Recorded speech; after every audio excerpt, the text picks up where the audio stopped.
ये किसी एक धर्म के बारे में बहस नहीं है, ये बात सबको स्पष्ट होनी चाहिए।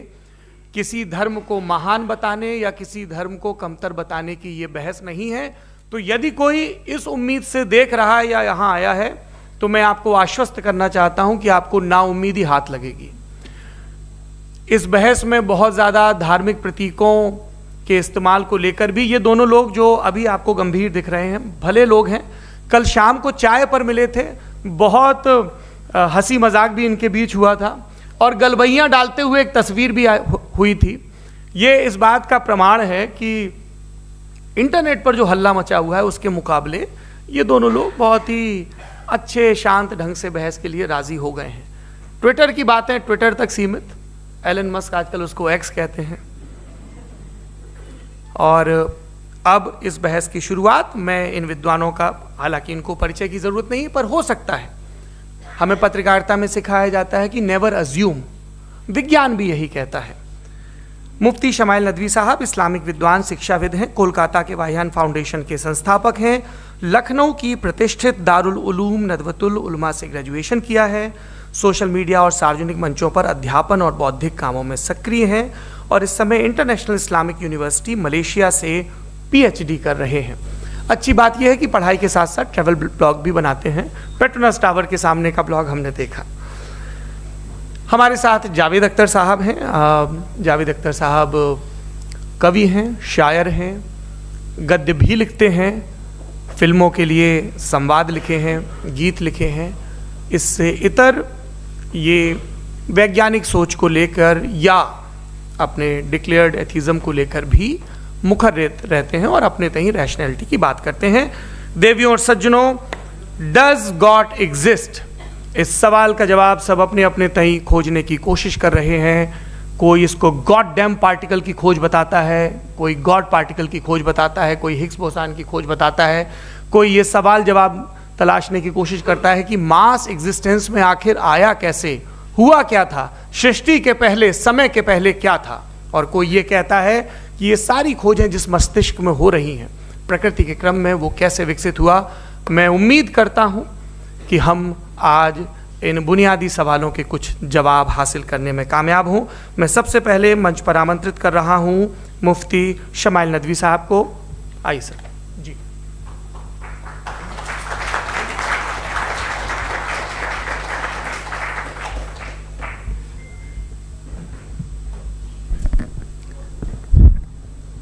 एक आखिरी गुजारिश, बोलना शुरू करें आप लोग प्लीज अपने फोन फ्लाइट मोड पे या साइलेंट मोड पे रखें। एक बार चेक कर लें, कई बार बेध्यानी हो जाती है।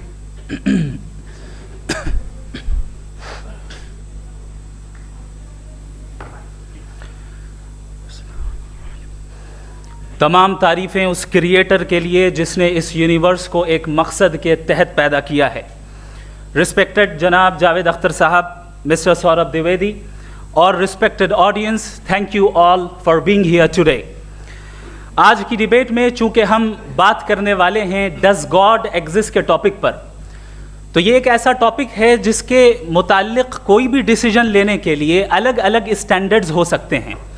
लिहाजा डिबेट के शुरू में ये ज़रूरी है कि हम ये जान लें कि आज के इस टॉपिक में कौन सा स्टैंडर्ड सही होगा और कौन सा गलत होगा।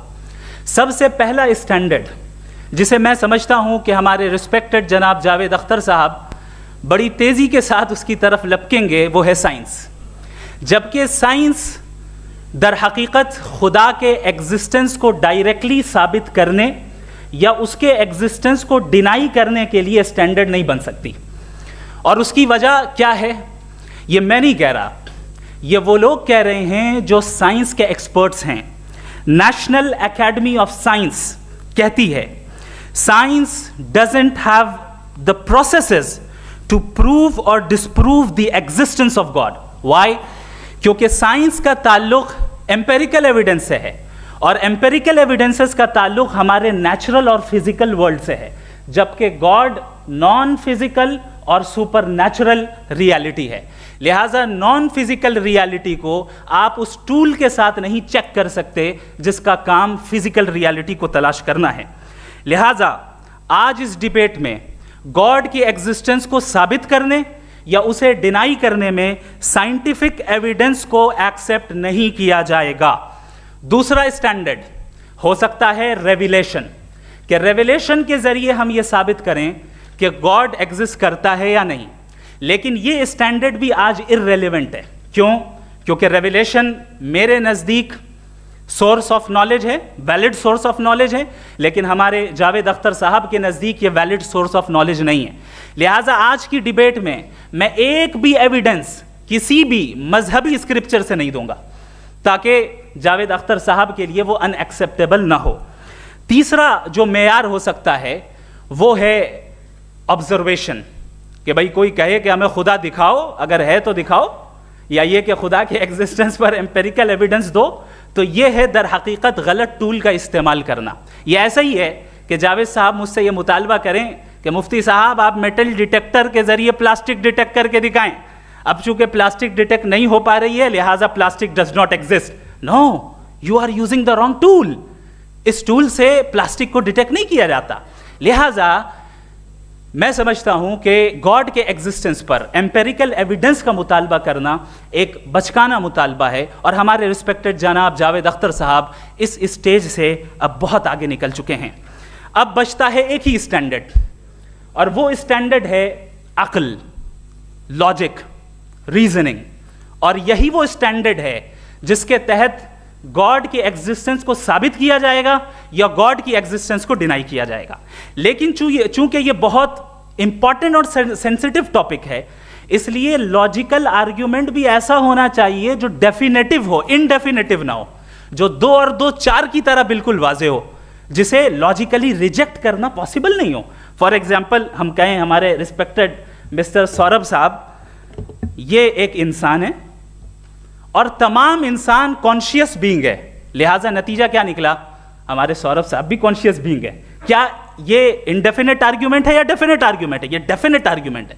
ये 2 और 2 की तरह वाजे है, इसमें किसी तरह जो है लॉजिकली इसको रिजेक्ट नहीं किया जा सकता। तो अगर आज हमारे जावेद अख्तर साहब ऐसी कोई अकली दलील और लॉजिकल एविडेंस दें खुदा के ना होने पर जो डेफिनेट भी हो, तो मैं ये ऐलान करता हूं कि यकीनन मैं उस एविडेंस को कबूल करूंगा और उस पर गौर करूंगा। लेकिन साथ में यह भी ऐलान कर देता हूं प्रेडिक्शन के तौर पर कि ऐसा कोई डेफिनेट आर्ग्यूमेंट कोई नहीं पेश कर सकता। दलील हम देंगे और डेफिनेटिव दलील देंगे, लॉजिकल दलील देंगे, ऐसी दलील देंगे जो एंटायर एथिस्टिक वर्ल्ड उसे रेफ्यूट नहीं कर सकती। चलें अब हम एक एग्जाम्पल सोचते हैं, एक सिनेरियो, सिंपल सिनेरियो, तमाम ऑडियंस से गुजारिश है, हम और आप एक आइसोलेटेड आइलैंड पर हैं, ऐसा आइलैंड जहां पे हमसे पहले कोई कभी नहीं गया। चलते चलते आपके सामने अचानक आपने देखा एक पिंक कलर की बॉल पड़ी हुई है। सबसे पहला सवाल आपके जहन में क्या आएगा कि ये बॉल यहां क्यों आई, कैसे आई, ये पिंक कलर की ही क्यों है, कोई और कलर भी हो सकता था, ये इसी शेप में क्यों है, कोई और शेप भी हो सकता था। नेचुरली आप इस तरफ पहुंचेंगे कि कोई ना कोई है जिसने इन स्पेसिफिक प्रॉपर्टीज के साथ इस बॉल को बनाया है और यहां पे रखा है। चूंकि आप जानते हैं कि ये जो बॉल है इसका एग्जिस्ट करना जरूरी नहीं है, ये एग्जिस्ट कर भी सकती थी, नहीं भी कर सकती थी, और एग्जिस्ट करना ही था तो किसी और फॉर्म में करती, किसी और कलर में करती। अब आप इस बॉल को एक्सपैंड करते चले जाएं, एक्सपैंड करते चले जाएं, एक्सपैंड करते चले जाएं, यहां तक कि ये बॉल यूनिवर्स के साइज की हो जाए। बताइए कि क्या साइज के बढ़ जाने से सवाल बदल जाएगा? हरगिज नहीं बदलेगा। अभी भी सवाल रहेगा, ये यूनिवर्स कहां से आया, इन स्पेसिफिक प्रॉपर्टीज के साथ कहां से आया, क्यों आया, किसने बनाया, ये सवाल उस वक्त भी वैलिड रहेगा। लेकिन ये सवाल अगर हम जनाब जावेद अख्तर साहब से करें तो चूंकि इनका वर्ल्ड व्यू एथिस्टिक है, और सिर्फ इनका नहीं, मतलब जितने भी एथिस्ट हैं और एथिस्टिक वर्ल्ड व्यू को रखने वाले से अगर आप ये सवाल करें कि ये यूनिवर्स कहां से आया, तो इनका जवाब या तो आर्ग्यूमेंट फ्रॉम इग्नोरेंस होगा या डॉगमेटिक होगा। या तो ये कहेंगे कि मुझे नहीं पता कि ये कहां से आया, लिहाजा गॉड डज नॉट एग्जिस्ट, ये आर्ग्यूमेंट फ्रॉम इग्नोरेंस है, या ये कहेंगे कि ये यूनिवर्स खुद ब खुद बन गया। इसका मतलब ये है कि उस बॉल को भी खुद ब खुद बन जाना चाहिए, लेकिन बॉल के ताल्लुक से ये एक्सप्लेनेशन एक्सेप्ट नहीं की जाएगी कि ये खुद ब खुद बन गई, लेकिन यूनिवर्स के ताल्लुक से कर दिया जाएगा। इसे हम दूसरे अल्फाज में डॉगमा भी कह सकते हैं। दूसरी चीज़, हमारे जावेद अख्तर साहब ज़रूर गॉड ऑफ गैप्स की मिसाल भी ज़रूर देंगे, और मिसाल देंगे कि पहले ज़माने में बिजलियाँ कड़कती थी तो लोगों ने किसी एक खुदा की तरफ, और बारिश होती थी तो दूसरे खुदा की तरफ मंसूब कर दिया, उनके पास दलील नहीं थी। ये हमारा वर्ल्ड व्यू है ही नहीं, ये हमारा वर्ल्ड व्यू है ही नहीं, क्योंकि नेचुरल फिनोमेना के प्रोसेस की इंटरप्रिटेशन को जान लेने से ये कहाँ से साबित हो गया कि गॉड एग्जिस्ट नहीं करता है। इस पर मैं इंशाअल्लाह अभी आगे बात करूँगा। आप हजरात ये भी देखेंगे, और मैं ये एक्सपेक्ट करता हूँ कि हमारे रिस्पेक्टेड जनाब जावेद अख्तर साहब ज़रूर इमोशनल आर्ग्यूमेंट्स भी देंगे, जो कि एक लॉजिकल फेलेसी है जब बात आती है ट्रुथ को डिसाइड करने में। क्यों?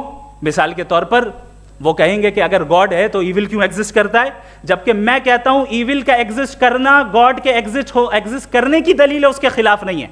चूंकि अगर गॉड है तो हम सब उसके सामने अकाउंटेबल हैं, और अगर हम अकाउंटेबल हैं तो अकाउंटेबिलिटी के लिए ईविल का मौजूद होना ज़रूरी है, उसके बगैर हम अकाउंटेबल नहीं हो सकते। और अगर हम अकाउंटेबल नहीं हैं तो हम जनाब जावेद अख्तर साहब से पूछेंगे कि आप बताएं कि फिर सफ़रिंग इस दुनिया में क्यों है? अगर खुदा नहीं है तो सफ़रिंग क्यों है? और उन लोगों के जज्बे का क्या जिनके अंदर सफ़रिंग के बाद इंतकाम लेने का जज्बा पाया जाता है और वो इस दुनिया से ऐसे ही चले गए, क्या उनकी सारी तकलीफ़ें बेकार चली जाएंगी? अब आ जाएं उसी एग्जाम्पल की तरफ कि बॉल, मुझसे अगर कोई पूछे इस बॉल को किसने बनाया, और या इस एक्सपेंडेड बॉल को किसने बनाया, मैं कहूँगा कि चूंकि ये यूनिवर्स और इस यूनिवर्स की तमाम चीज़ें कॉन्टिंजेंट हैं। कॉन्टिंजेंट होने का मतलब ये होता है कि जो अपने एग्जिस्टेंस पे किसी के ऊपर डिपेंड करती हो, तो जाहिर है ये यूनिवर्स कॉन्टिंजेंट है। और अगर कोई चीज़ कॉन्टिंजेंट नहीं है तो मैं रिक्वेस्ट करूंगा कि मुझे दिखा दें कि कौन सी चीज़ यूनिवर्स में कॉन्टिंजेंट नहीं है, हम भी ज़रा गौर कर लें और हम भी देख लें।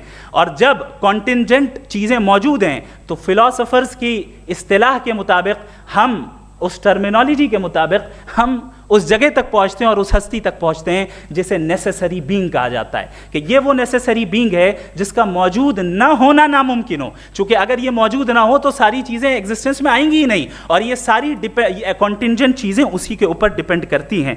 अब अगर आप ये सवाल करते हैं कि फिर उस हस्ती को किसने बनाया, फिर उसका कॉज क्या है, फिर उसका कॉज क्या है, फिर उसका कॉज क्या है, और एंडलेसली चले जाएं, इसे हम कहते हैं इन्फिनिट रीग्रेस ऑफ कॉजेज, जो कि लॉजिकल फेलेसी है। कॉन्सेप्चुअली इन्फिनिटी पॉसिबल है। मिसाल के तौर पे न्यूमेरिकल्स 1 2 3 गिनते चले जाएं, इन्फिनिट नंबर्स हैं। मैं कॉन्सेप्चुअली बात नहीं कर रहा, प्रैक्टिकली रियलिटी में साबित करके दिखाएं कि infinite regress of causes possible हैं या नहीं। अगर पॉसिबल हैं तो हम मान लेंगे, मिसाल दे दें, और पॉसिबल नहीं है तो एक ही ऑप्शन बचता है जिसे हम कहते हैं नेसेसरी बीइंग। ऐसी नेसेसरी बीइंग जो इंडिपेंडेंट है, क्योंकि अगर वो डिपेंडेंट हुई तो वो नेसेसरी नहीं रहेगी। ऐसी इंडिपेंडेंट बीइंग जो इटर्नल है, अगर वो इटर्नल नहीं होगी, उसकी बिगिनिंग होगी तो वो खुद कॉन्टिंजेंट है। ऐसी बीइंग जो पावरफुल है, क्योंकि कॉन्टिंजेंट को एक्चुअलाइज करने के लिए पावर चाहिए। ऐसी बीइंग जो इंटेलिजेंट है और नॉलेजेबल है, क्योंकि ये यूनिवर्स स्पेसिफिक फॉर्म और स्पेसिफिक लॉज ऑफ नेचर के तहत प्रिसाइजली चल रहा है। थैंक यू मुफ्ती साहब। मैं इन दलीलों के बाद जावेद अख्तर साहब से गुजारिश करूंगा, आप बैठ के बोलना चाहेंगे या वहां? जी।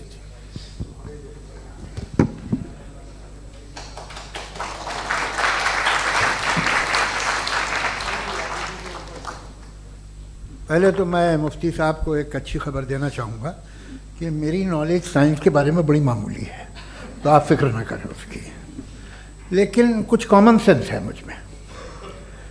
देखिए, ये खुदा का तस्वुर कोई नया तस्वुर नहीं है, ये सदियों से रहा है। ये कुछ रिलीजन 3000 साल पुराने होंगे, 4000 साल पुराने होंगे, लेकिन इंसान कोई 10,000 12,000 साल से एग्जिस्ट करता है होमोसेपियन की शक्ल में, और हमेशा कुछ ना कुछ मज़हब रहे। ये मज़हब जाहिलों के नहीं थे, ये मज़हब एक ऐसी ग्रीक सोसाइटी के थे जहाँ बड़े बड़े फिलोसफर्स पैदा हुए। ये मज़हब इजिप्शियंस के थे जिन्होंने पिरामिड्स बनाए थे। ये रोमन्स के थे कि जिनका आर्किटेक्चर और सेनेट यानी पहली बुनियाद डेमोक्रेसी की, लिमिटेड थी मगर डेमोक्रेसी थी, ये उन लोगों ने किए थे। तो इनका जो जुपिटर था, रा था, ज़्यूस था, उन्हें उस पर इतना ही एतमाद था जितना आज किसी मजहबी आदमी को अपने खुदा पे होगा। क्रिश्चियनिटी आने से पहले यूरोप में एक मज़हब था, जर्मेनिक रिलीजन। उसका एक खुदा था, उसकी एक बीवी थी, उसके 2 बेटे थे, एक बेटी थी। फिर जर्मनी में जब यूरोप में क्रिश्चियनिटी आई तो वो खुदा, उसकी बीवी और पूरे ख़ानदान चला गया। तो हमने, अगर हम हिस्ट्री देखें तो खुदा जो हैं वो ज़्यादातर फ़नी है, वो हमेशा रहे नहीं। और वो जो लोग इन्हें मानते थे उनको आप कहें वो तो जाहिल थे, उन्हें तो कुछ पता ही नहीं था, ऐसा नहीं है। वो अपने वक्त में बड़े काबिल लोग थे और अपने वक्त में उन्होंने बड़े बड़े काम किए हैं, फिलोसफर्स थे, साइंटिस्ट थे। लेकिन उनका मज़हब कहाँ गया, उनके खुदा कहाँ गए? आज जो खुदा हैं दुनिया में लोग उन्हें मानते हैं। आपको क्या मालूम कि कितने बरसों के बाद क्या होने वाला है? हम यूरोप में देखते हैं तो चर्च खाली हैं। तो वक्त के साथ चीज़ें बदलती हैं। जहाँ तक इसका ताल्लुक़ है मज़हबों का, हर मज़हब आपसे एक चीज़ मांगता है, फेथ। ये फेथ क्या चीज़ होती है? What is the difference between faith and belief? ये तो बहुत ही अहमखाना बात होगी कि कोई आदमी कहे साहब अगर खुदा है तो मुझे दिखाइए। ये तो जाहिलाना बात हुई। मैंने तो नॉर्थ पोल नहीं देखा है, मगर मैं मानता हूँ कि नॉर्थ पोल है। मैं क्यों मानता हूँ? इसलिए कि अगर ये दुनिया राउंड है तो उसका कोई टॉप होगा। कुछ लोग हैं जो वहाँ गए भी हैं, कॉमन सेंस कहता है कि ऐसा होगा, सबूत है, गवाह है, रीज़न है। तो ये मेरा फेथ नहीं है। तो फेथ में और बिलीफ में डिफरेंस क्या है? जो मज़हब मांगता है आपसे, हर मज़हब फेथ मांगता है। फेथ का मतलब ये है कि ना कोई गवाह हो, ना कोई सबूत हो, ना कोई रैशनल हो, ना कोई लॉजिक हो, ना कोई प्रूफ हो, मगर तुम एक बात को मानो। ये है फेथ। वरना बिलीफ होता। अगर इसमें कुछ भी सबूत होते, गवाह होते, तो फिर इसे आप बिलीफ कहते। जैसे मेरा बिलीफ है कि नॉर्थ पोल है, मेरा फेथ थोड़ी है। फेथ इन तमाम शर्तों को रद्द करता है। तो फिर स्टुपिडिटी क्या है? अगर मैं एक बात ऐसी मानूं जिसकी ना कोई लॉजिक है, ना कोई रैशनल है, ना कोई प्रूफ है, ना कोई गवाह है, ना कोई सबूत है, और मैं उसे मानूं, तो ये स्टुपिडिटी हुई। इसे ही भाई कल को मैं यकीन कर लूँ कि एलॉन मस्क जो है मेरा भाई है, तो मुझे इंतहाई खुशी होगी, सुकून भी बहुत मिलेगा मुझे। लेकिन और कहे भाई क्यों मानते हो, क्या सबूत है भाई, वो तो अमेरिकन है और तुम तो इंडियन हो, वो तो नस्ल अलग है, तुम्हें कभी मिले भी नहीं। साहब देखिए मेरा फेथ है, इस पर बात न किया। फेथ का मतलब ही यह है कि आप प्रूव नहीं कर सकते। अगर आप प्रूव कर सकते हो तो फेथ की ज़रूरत ही नहीं, फिर तो आप बात करेंगे, आप कितनी बहस कर लीजिए। अल्टीमेटली दुनिया का हर मज़हब फेथ पे टिका है, और फेथ का मतलब है एक ऐसा यकीन जिसका कोई सबूत, कोई गवाह, कोई रैशनल नहीं। अब आप ये कहें, क्या आप ये क्यों कह रहे हैं कि साहब ये कायनात किसने बनाई? कमाल ये है कि आपने बताया कि एक आइलैंड पर गए और एक बॉल देखी। आपने ये नहीं कहा कि आइलैंड किसने बनाया, आपको सिर्फ बॉल पे हैरत हुई। हमने आइलैंड पे हमने हैरत नहीं की, होते हैं आइलैंड। इसी तरह ये आइलैंड है, सितारे, ये गैलेक्सीज, ये सब आइलैंड हैं, खला में। हम उन्हें टेकन फॉर ग्रांटेड लेते हैं, हम पूछते नहीं किसने बनाए। आपने जजीरे के बारे में भी नहीं पूछा है। मेरी पैदाइश कैसे हुई? क्या मैं प्लान्ड पैदा हुआ था? I was plan to be born, या एक लकी स्पर्म था जो किसी एक से चिपक गया? मेरी पैदाइश रैंडम। और इंसाफ जिसे आप कहते हैं, इंसाफ का तो नेचर से कोई वास्ता ही नहीं है। जो आप कहते हैं कि एक दिन इंसाफ मिलेगा, इंसाफ is a human concept, nature में कोई इंसाफ नहीं। अगर शेर हिरन को खा जाता है तो उसे कोई सजा नहीं मिलती। अगर एक आंधी आती है और हरे भरे पेड़ों को उखाड़ के फेंक देती है तो आंधियों की जेल नहीं होती है। नेचर में इंसाफ नहीं, इसलिए वो नेचर को इंसाफ की ज़रूरत भी नहीं। नेचर तमाम एक है। अब हम कहें कि साहब ये देखिए जो मैंने खाना खाया था, ये मेरी आँख तो नहीं यूँ कर दिया उसे, तो इसे सज़ा मिलने नहीं, वो सिस्टम है, ऐसे ही चल रहा है। नेचर बगैर इंसाफ के है। इंसाफ इज अ ह्यूमन कॉन्सेप्ट। तो जो आपसे कहता है कि मैं तुम्हें इंसाफ दूंगा, वो इंसानी जहन की पैदावार है। ये नेचुरल है ही नहीं, ये आसमानी है ही नहीं। नेचर का तसव्वुर, इंसाफ का तसव्वुर। भाई आप साथ मिलते हैं, अब आप लेफ्ट हैंड ड्राइव करते हैं, ये क्या है? तमाम सच, तमाम नेकी, तमाम शराफत लेफ्ट हैंड ड्राइव है। वरना क्या होगा, या तो आप क्रॉस कर देंगे, आपका एक्सीडेंट हो जाएगा, या आप किसी को मार देंगे, या ट्रैफिक जैम हो जाएगा। झूठ, बेईमानी, रिश्वतखोरी, ये तमाम जो है driving on the wrong side है। इसके ऊपर कुछ नहीं। ये तो हमने बनाया, जैसे हमने लेफ्ट हैंड ड्राइव बनाई है। ये कॉन्सेप्ट ऑफ इंसाफ जो है ये हमारा है, इसका नेचर से कोई वास्ता नहीं। शेर खा जाता है हिरन को, उसे जेल होती है क्या?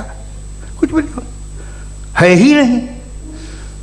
तो ये जो दुनिया के रिलीजन प्रॉमिस करते हैं आपसे इंसाफ, इसी से मालूम होता है कि ये मैन मेड है। ये तसव्वुर कहीं और का है ही नहीं। जो नेचर है, कुछ लोग कहते हैं नेचर ही खुदा है, तो नेचर में तो इंसाफ नहीं कहीं। और आप वादा कर रहे हैं कि तुम्हें मरने के बाद इंसाफ मिलेगा। मुझे अगर मिलेगा तो मैं बहुत खुश होऊंगा, लेकिन मैं यकीन नहीं कर पाता हूँ, इसलिए कि मैं फेथ नहीं पैदा कर सकता। The very fact that religions demand faith, इसका मतलब है कि उनके पास जस्टिफिकेशन नहीं है। अच्छा साहब, फिर रिलीजन अगर मॉडरेशन में है, कोई सा भी नहीं, वो आप में कुछ खूबियाँ भी पैदा करता होगा, देखिए उससे ये फ़ायदा है, वो फ़ायदा है। अल्कोहल जो है वो ज़्यादातर दवाओं में यूज़ होती है, और एक सर्वे किया गया था अमेरिका में कि लॉन्जिटिविटी किन लोगों की है। तो एक तरफ वो लोग थे जो शराब पीते ही नहीं थे, और एक तरफ वो थे जो एक बोतल शराब रोज़ पीते थे। सबसे ज़्यादा लंबी उम्र की है जो 2 पैक नाप के शराब पीते हैं और खाना खाते हैं। मगर हम शराब को बुरा समझते हैं, मैं भी बुरा समझता हूँ। क्यों? ऐसा होता नहीं। कुछ चीज़ों में आदत होती है कि वो बढ़ती है। आज तक में एक आदमी दूध पीता है, आप 10 साल बाद भी मिलेंगे तो एक ही गिलास पीता होगा। ऐसा नहीं होता, सुबह से दूध पीता रहता है। मिल्कोहलिक मैंने नहीं देखे, अल्कोहलिक होते हैं। ये टेंडेंसी है मजहब की कि वो बढ़ता है, जैसे कैंसर बढ़ता है, जैसे शराब बढ़ती है। कुछ लोग होंगे जो उसे सही तरह से यूज़ करते हैं। मुझे यकीन है कि हमारे मुफ्ती साहब भी उनमें से एक, इनसे बहुत खुशी हुई मुझे इनसे मिलकर। लेकिन कितने लोग हैं कि आज आप देखते हैं दुनिया में जो तबाहियाँ हैं, इनमें कितना हाथ है उन लोगों का जो बिलीवर कहते थे मजहब ये नहीं कहता, ना कहता होगा, मगर जब ये मजहब पीते हैं तो ऐसे बिहेव करते हैं। थोड़ा सा अगर हो तो शायद बहुत अच्छी बात, लेकिन शराब थोड़ी सी नहीं रहती, उसमें टेंडेंसी है पहले। थोड़ा सा अगर 2-3 कैंसर के सेल हो ना बॉडी में तो आदमी स्लिम रहेगा, लेकिन वो 2-3 सेल नहीं रहते, वो मल्टीप्लाई होते हैं। जावेद साहब, टाइम पूरा हो गया। टाइम हो गया, तो बस बात खत्म हो गई। अच्छा, मुझे कुछ और कहने को था भी नहीं। जी, मैं पहले जवाबी दौर के लिए इनवाइट कर रहा हूँ मुफ्ती साहब को। Your rebuttal round 1, you have 7 minutes.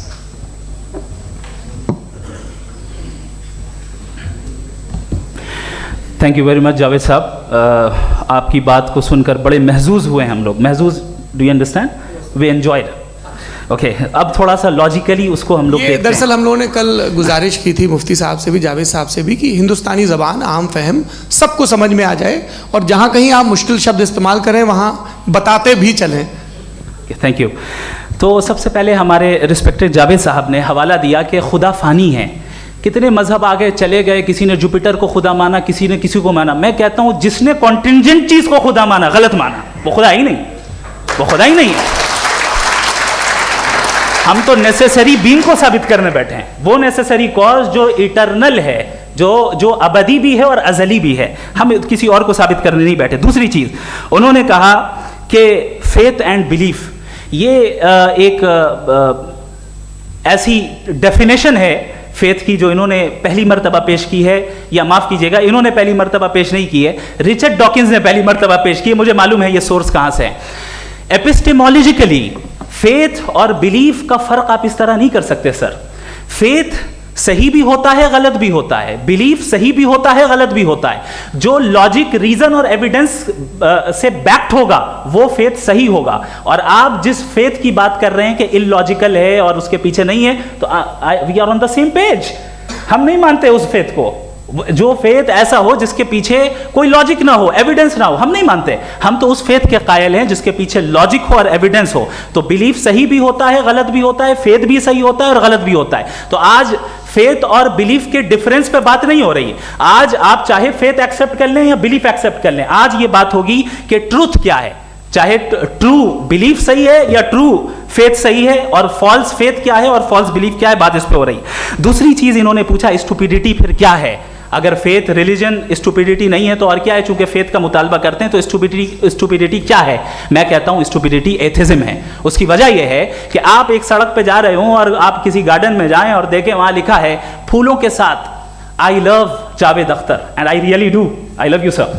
सो जब आप वहां पर पहुंचे तो वहां पहुंचकर अब ये बताएं, क्या आप ये कहेंगे वाह व्हाट अ नेचुरल सिलेक्शन? ये क्या नेचुरल सिलेक्शन है? नहीं, ये प्रिसाइजली डिजाइंड है, इसके पीछे डिजाइनर है। लिहाजा अगर कोई एक ऐसी कॉमन सेंस की बात को कबूल नहीं कर रहा है कि यूनिवर्स जो इतने प्रिसाइजली काम कर रहा है, हम कह दें कि खुद ब खुद बन गई, मैं समझता हूं इससे बड़ी स्टुपिडिटी और कुछ नहीं है। ये रैशनल चीज है। फिर हमारे सर ने कहा कि आपने बॉल पे फोकस किया, आइलैंड पे फोकस नहीं किया। अरे आइलैंड को किसने बनाया यही समझाने के लिए तो बॉल की मिसाल दे रहा हूं। और बॉल भी कॉन्टिंजेंट है, आइलैंड भी कॉन्टिंजेंट है, दोनों नेसेसरी बीइंग का मुतालबा करते हैं। आगे इन्होंने कहा कि नेचर में कोई इंसाफ नहीं है। हम डिसाइड करते हैं कि मोरालिटी क्या होती है, इंसाफ क्या होता है। हम डिसाइड करते हैं, जैसे ड्राइविंग सीट में ट्रैफिक वाला, ये तो किसी खुदा ने नहीं कहा, ये है, इसे कहते हैं फॉल्स इक्विवेलेंस। ये एक लॉजिकल फेलेसी है। आपने जो है मिसाल दी ड्राइविंग की और ट्रैफिक की, ये सब्जेक्टिव मोरालिटी है। आप सब्जेक्टिव मोरालिटी को मिसाल बनाकर ऑब्जेक्टिव मोरालिटी के ऊपर नहीं थोप सकते। इंसाफ की ऑब्जेक्टिव मोरालिटी। अगर आप ये कहते हैं कि नेचर में इंसाफ नहीं है तो इंसाफ का न होना ये नेचुरल हुआ, तो फिर नेचर को नेचर रहने दे, क्यों हम इतना स्ट्राइव कर रहे हैं दुनिया में इंसाफ लाने के लिए? ये तो इलॉजिकल बात है, इरैशनल बात है। इसलिए बहुत सी चीजें ऐसी हैं जो ऑब्जेक्टिवली जो है इविल या गुड हैं, और बहुत सी चीजें ऐसी हैं जो सब्जेक्टिवली हैं। सब्जेक्टिवली जो मोरल होता है या इमोरल होता है उसको हम सोशल कंसेंसस से या पर्सनल प्रेफरेंस से डिसाइड करते हैं। लेकिन जो ऑब्जेक्टिव मोरालिटी है जिसमें इंसाफ आया, जो इन्होंने बार बार रिपीट किया, ये ऑब्जेक्टिव है, सब्जेक्टिव नहीं है। अगर आप कहते हैं ये सब्जेक्टिव है तो मेरा सवाल आपसे ये है, क्या सोशल कंसेंसस के जरिए अगर जुल्म को सही करार दे दिया जाएगा तो आप जुल्म को जस्टिफाई करेंगे? दूसरी चीज इन्होंने ये कहा कि 2 पैक शराब पी लें तो वो उतने पे नहीं रहता, बढ़ जाता है। यही मामला मजहब के साथ है। 2 पैक आप पी लें बढ़ेगा। तो ये एक ऐसी मिसाल है, इसको कहीं भी फिट कर लें कि आप एथिज्म पे जब फिट करें, जब आप 2 पैक एथिज्म का लेंगे ना तो वो बढ़ बढ़ के नॉर्थ कोरिया बनेगा। Thank you.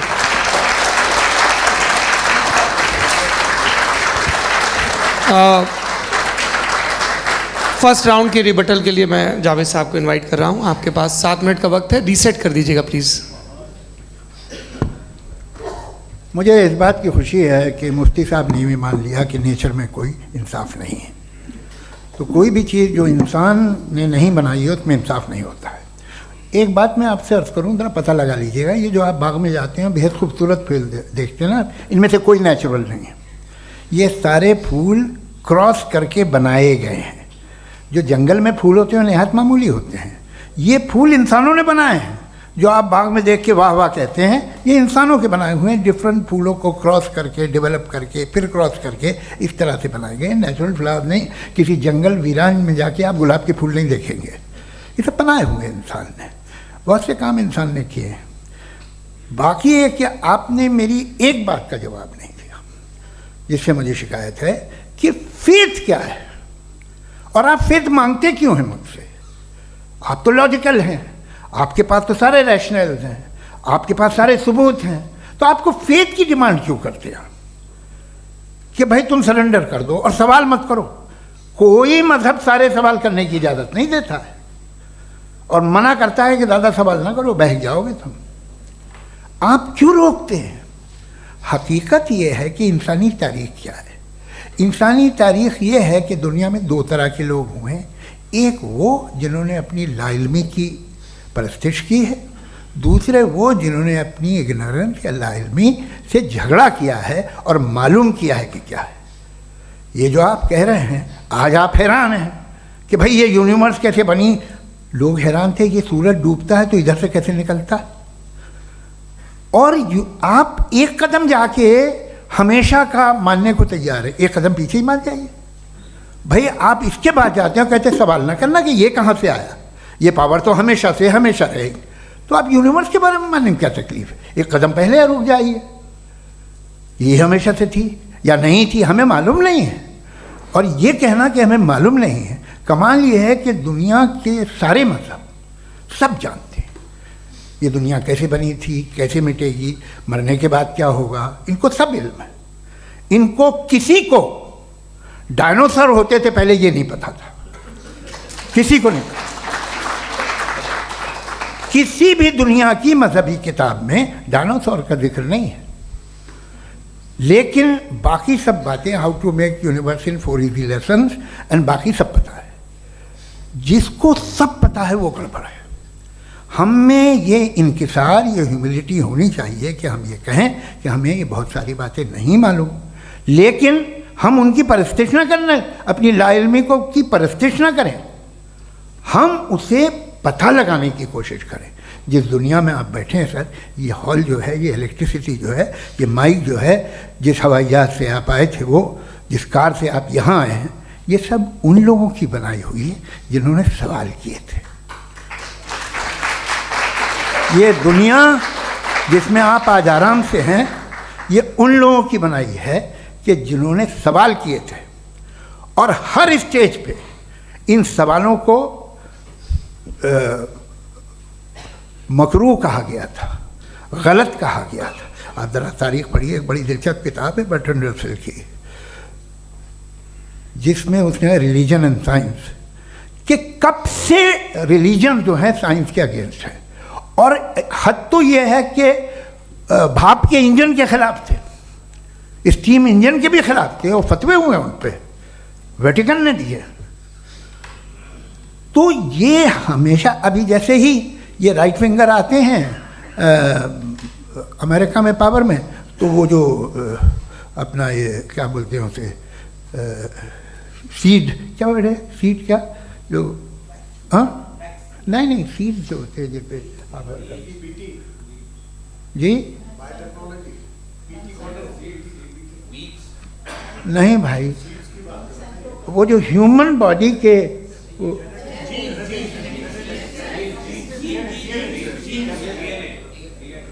उस पर रिसर्च बंद हो जाती है, रिपब्लिकन नहीं करने देते। अरे भाई इतना डर क्या है तुम्हें? एक ज़माने में बहुत नाराज़ थे ये सारे मजहबी लोग कि ये इंसान तो इंसान बनाने की कोशिश कर रहा है। आपको क्या तकलीफ भाई, बना ले तो बना ले दो, ये खौफ क्या है? और ये सब आज जो आप कह रहे हैं नामुमकिन है, ये कैसे हुआ? मुझे एक किस्सा याद आता है। जब मैं 6ठी क्लास में था तो मैं मैथमेटिक्स में बहुत वीक था, तो एक टीचर रख दिया गया, उसने 1 2 3 4 5 6 7 को सिखा दिया मुझे। वो दिन मैं भूल नहीं सकता हूँ मुफ्ती साहब, जिस दिन उसने ये बताया कि 1/2 क्या होता है और 3/4 क्या होता है। मुझे ऐसा लगा कि मेरा सर बीच से फट जाएगा। ये आदमी कह रहा है कि जो दीवार के अंदर जाओ वॉक करते हुए। आज हंसता हूँ मैं इस बात पे। तो आज जो बातें आपके जहन से बिल्कुल परे हैं और आप हैरान होते हो उन्हें देख के, एक वक्त आएगा कि मामूली लगेंगे। और हुआ है, आपकी इंसानी तारीख ही है। इतनी जल्दी सारे फैसले आप मत कर लीजिए, थोड़ा ये ह्यूमिलिटी रखिए कि भाई ये हमें नहीं मालूम। ये कहने में क्या आ रहा है? ये यूनिवर्स कहाँ तक फैली, ये कब से है और कब तक रहेगी, हमें नहीं मालूम। आपने फैसला कर लिया कब बनी। ये आपके हिसाब से कोई 14 बिलियन ईयर बनी जो समझा जाता है। उससे पहले हजारों करोड़ों अरबों साल तक खुदा बैठा क्या कर रहा था? खामोश बैठा था ऐसे ही, जमाइयाँ ले रहा था।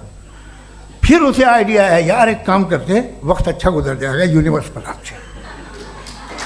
सोचिए,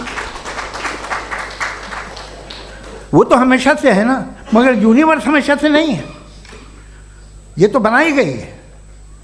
और उससे पहले क्या था, इनका क्या काम था?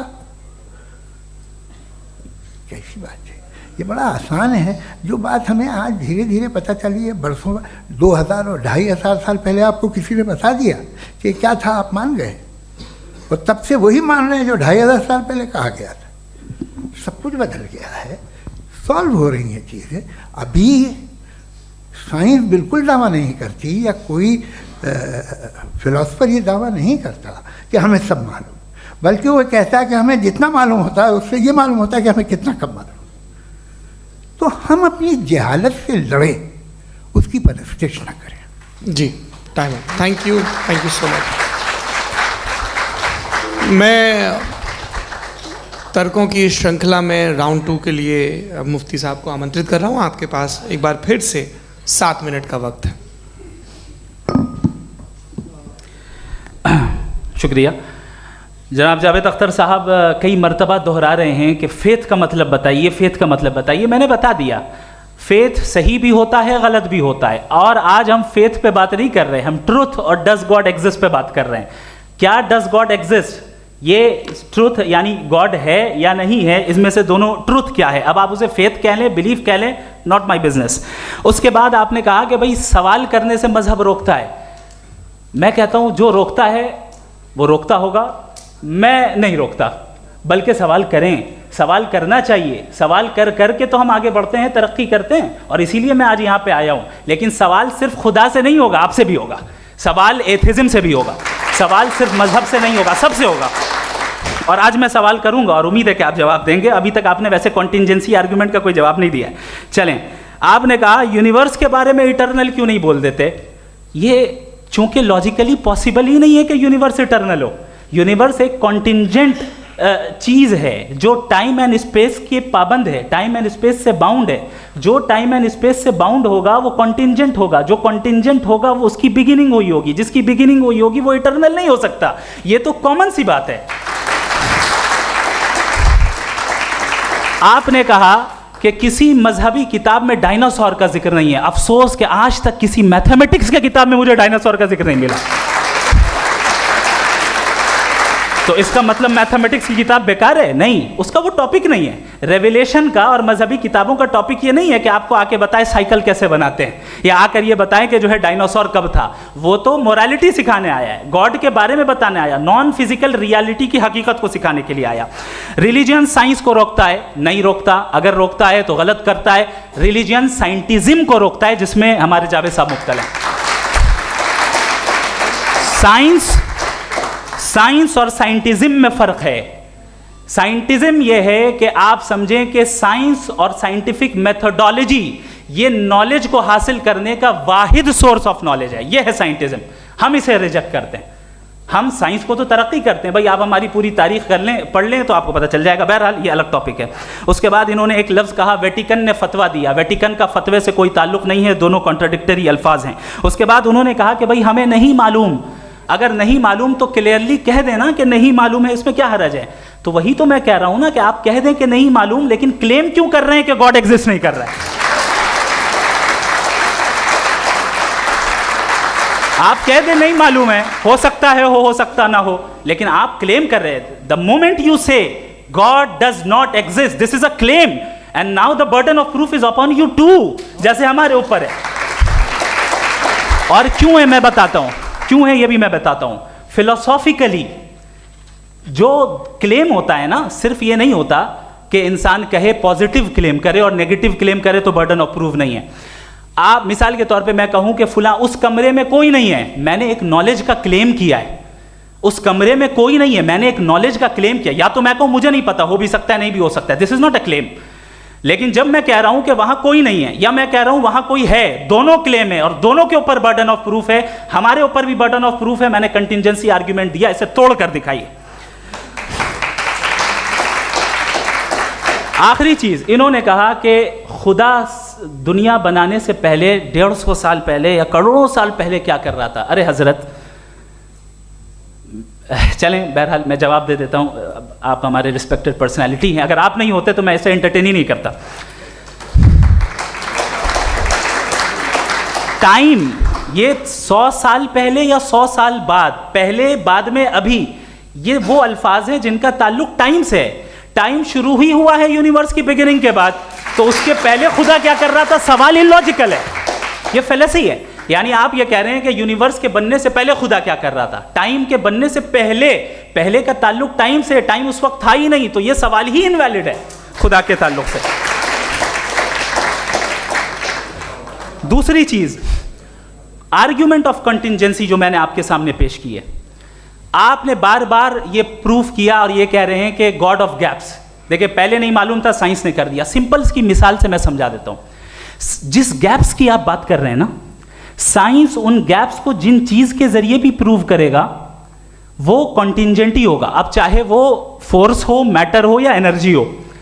लिहाजा सवाल हमारा उस वक्त भी वैलिड होगा जब तक कि आप नेसेसरी बीइंग पे ना आ जाएं, और इन्फिनिट रिगरेस पॉसिबल नहीं है of causes in practical world, तो जाहिर है कहीं रुकना पड़ेगा, जहां रुकेंगे वही खुदा है। दूसरी चीज, आपने ये कहा, क्या कह रहा था मैं, किस पॉइंट को? What? Oh no, after that, just now. हाँ, जहां रुकेंगे वही खुदा है। बहरहाल, तो टाइम का जिक्र हो गया, गॉड ऑफ गैप, सॉरी, या इसकी एक मिसाल आप ले लें। एक कार है, एक साहब ने देखा कि भाई कार जो है उसके व्हील्स कितने अच्छे लगे हुए हैं, सही जगह पे, स्टीयरिंग जो है कितने अच्छे जगह पे लगी हुई है, और सीट्स कितने वेल डिजाइंड है, कितनी प्रिसाइजली ये कार काम कर रही है, तो जरूर कोई ना कोई इसे क्रिएट किया है, किसी ने क्रिएट किया है। अब जावेद साहब आए और कहे, अरे जनाब बोनेट खोलिए, इसमें इंजन है, इंजन इस कार को चला रहा है, hence prove no one has created the car. This is illogical, this is irrational. आपने इंजन के जरिए उस गैप को तो साबित किया, लेकिन क्या उससे कार की जो क्रिएशन है और उसका जो क्रिएटर है ये इम्पॉसिबल हो जाए? ऐसा पॉसिबल है? उसका सवाल खत्म हो जाए, ऐसा पॉसिबल है? नहीं। आपने गैप्स को फिल करके, कॉन्टिंजेंट चीजों से गैप्स को फिल करके हमारे ऑब्जर्वेशन को और ब्रॉड कर दिया। अब हमें और पता चल गया कि ये जो कार है इसका सिस्टम कितना ज्यादा कॉम्प्लेक्स है। पहले कम समझते थे, अब कॉम्प्लेक्सिटी और ज्यादा वाजे हो गई। अब हमें समझ में आ रहा है कि हमारी सर्टेनिटी और बढ़ गई कि जरूर इस कार को किसी ना किसी ने बनाया। यही मामला यूनिवर्स का है। साइंस हमेशा फिजिकल वर्ल्ड की चीजों को ही फिल करती जाएगी और फिजिकल चीजों से ही करती जाएगी, चूंकि एम्पेरिकल एविडेंस का ताल्लुक फिजिकल वर्ल्ड से है। आप साइंस के जरिए मेटाफिजिकल रियलिटी को कभी साबित नहीं कर सकते। ये रॉन्ग टूल का इस्तेमाल करना है। ये वही काम है कि आप मेटल डिटेक्टर से प्लास्टिक डिटेक्टर करने चलें, जो कि जाहिर है सही नहीं है। Thank you.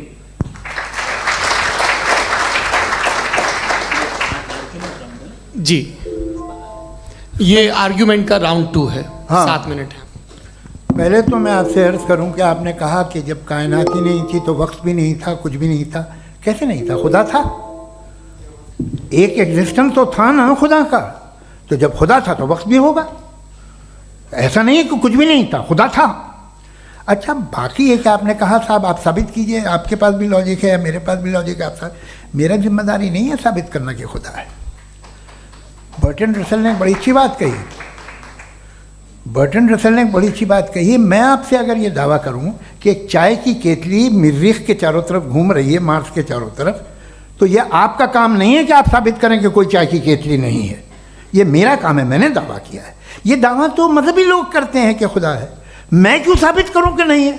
जब तक आप मुझे कन्विंस नहीं कर देंगे मैं नहीं मानूंगा। आपकी जिम्मेदारी है, मेरी जिम्मेदारी नहीं है। दोयम ये कि ये जो आप कह रहे हैं, जो गैप्स हैं, ये गैप जब जब किसी मजहब को चैलेंज करते हैं, जब ऐसा कोई बात आती है तो हंगामा हो जाता कि जब वो चैलेंज करें किसी फेथ को। ये तमाम साइंस जो है इसे मुख्तलिफ जगहों पे मुख्तलिफ वक्तों में मजहब ने रोकने की कोशिश की है। ये किताब है religion and science, Burton Russell की, पढ़िएगा, अच्छी लगेगी आपको। तारीख ही है साइंस, मजहब की साइंस से उसका यही रिश्ता है। अच्छा, अब ये हम सोचें कि बहरहाल ये वजूद जो है मज़हब और ये बिलीव इन गॉड इंसान को बेहतर बना देता है, तो एक काम कीजिए, हिंदुस्तान वर्ल्ड का नक्शा लीजिए और मार्क कीजिए कि रिलीजन कहाँ कहाँ ज़्यादा है, कहाँ कहाँ, चाहे वो लैटिन अमेरिका हो या मिडल ईस्ट हो या फार ईस्ट हो या हिंदुस्तान के वो इलाके जहाँ मजहबियत ज़्यादा है। रख दीजिए नक्शा अलग। अब दूसरा नक्शा कि कहाँ कहाँ नाइंसाफ़ी, रिप्रेशन, औरतों के हुकूक की पामाली, जुल्म, डिक्टेटरशिप कहाँ है, नक्शा एक ही होगा।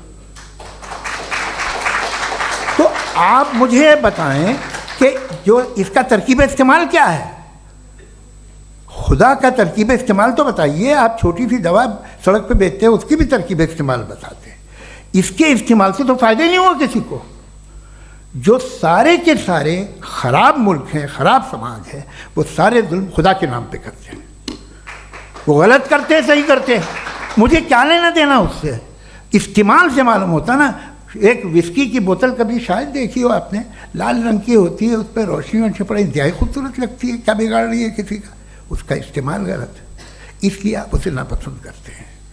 इसका इस्तेमाल गलत है, इस तसव्वुर का इस्तेमाल ही गलत है और हमेशा से गलत हुआ है।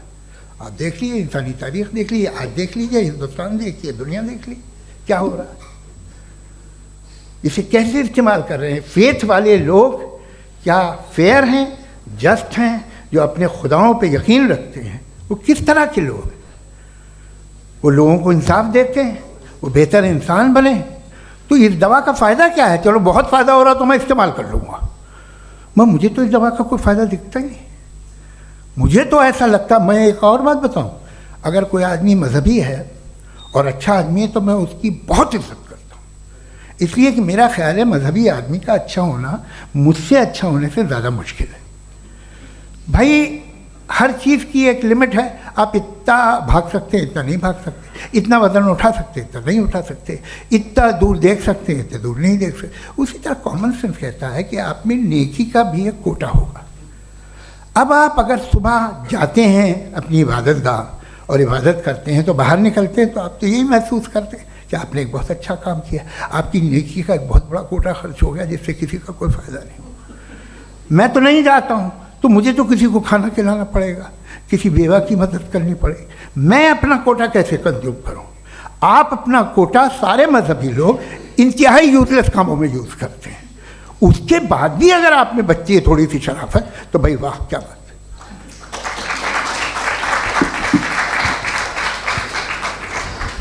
एक तो मुझे ये बात बहुत अच्छी लग रही है कि दोनों ही विद्वान समय को मानते हैं और बहुत समय से अपनी दलीलें और बाज़ दफ़ा समय से पहले अपनी तकरीरें पूरी करके अपनी अपनी कुर्सी पर बैठ रहे हैं। ये इस आर्ग्यूमेंट का राउंड 2 पूरा हुआ। अब रिबटल का राउंड 2 है और उसके बाद क्रॉस एग्जामिनेशन होगा। नहीं, आपका आर्ग्यूमेंट हो गया सर। हमारे यहाँ स्कूल के सिलेबस में पंच परमेश्वर कहानी पढ़ाई जाती है, प्रेमचंद जी की लिखी हुई। आप निश्चिंत रहिए, आपके कोई राउंड में मिस नहीं होने दूंगा। रिबटल का राउंड 2, मुफ्ती शमाइल नदवी साहब।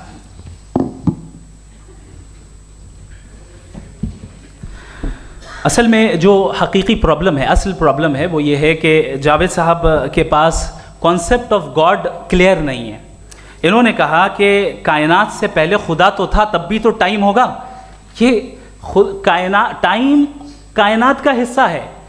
हम खुदा, उस खुदा को मानते हैं, नेसेसरी बीइंग का टाइमलेस होना ज़रूरी है, चूँकि वो टाइम का क्रिएटर है। जब उसने टाइम को क्रिएट किया तो वो खुद टाइम पे कैसे होगा। उसने जब स्पेस को क्रिएट किया तो खुद स्पेस में कैसे होगा। अगर वो टाइम एंड स्पेस को पहले से ही उसका पाबंद है तो फिर किस चीज़ को उसने क्रिएट किया।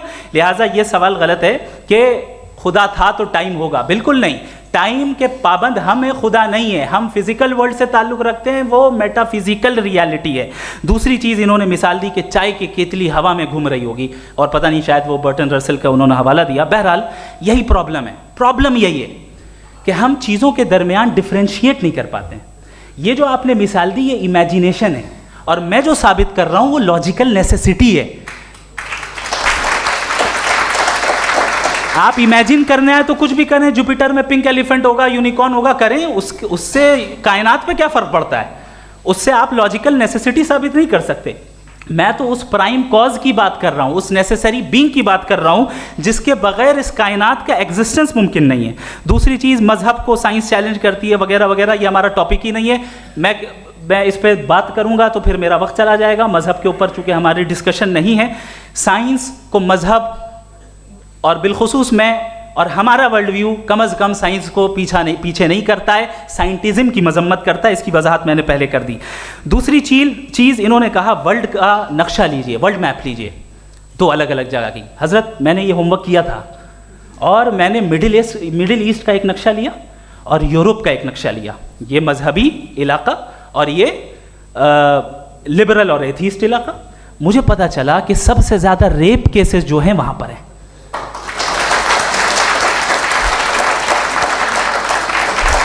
मुझे ये पता चला यूएन की रिपोर्ट के मुताबिक, मैं ये अपने घर से नहीं लेके आ रहा, कि जो वर्किंग वुमेन है यूरोपियन कंट्रीज में, उसमें 81% वुमेन सेक्सुअल हैरेसमेंट का वर्क में शुमार हो रही है। ये मिडिल ईस्ट में नहीं हो रहा है, वो मजहबी लोग हैं इसलिए नहीं हो रहा है।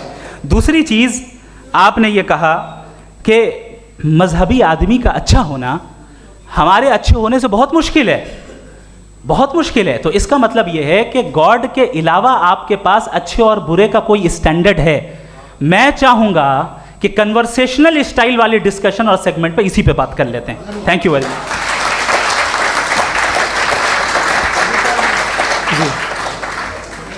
ये रिबटल का राउंड 2 है, आपके पास 5 मिनट का वक्त है और इसके बाद क्रॉस एग्जामिनेशन शुरू करेंगे। आप चाहें तो जो इन्होंने सवाल पूछे उनके जवाब आप रिबटल में भी दे सकते हैं। जी जी, देखिए पहले तो ये बात कि ये मिसाल गलत नहीं है, गलत है। इन्होंने पहले ही हमको डिसार्म कर दिया, कह लिया अकल से मामला सॉल्व नहीं हो सकता, लॉजिक से आप पहुंच नहीं सकते। ये एक मेटाफिजिकल चीज़ है। मेटाफिजिकल अजीब सा लफ्ज़ है, ठीक से किसी को माने नहीं मालूम इसके, तो ऐसा लगता है कुछ बड़ी चीज़ है। अरे भाई क्या होता है मेटाफिजिकल, बताओ, खड़ी हो। ये एक लफ्ज़ है जो कहीं भी इस्तेमाल हो जाता है।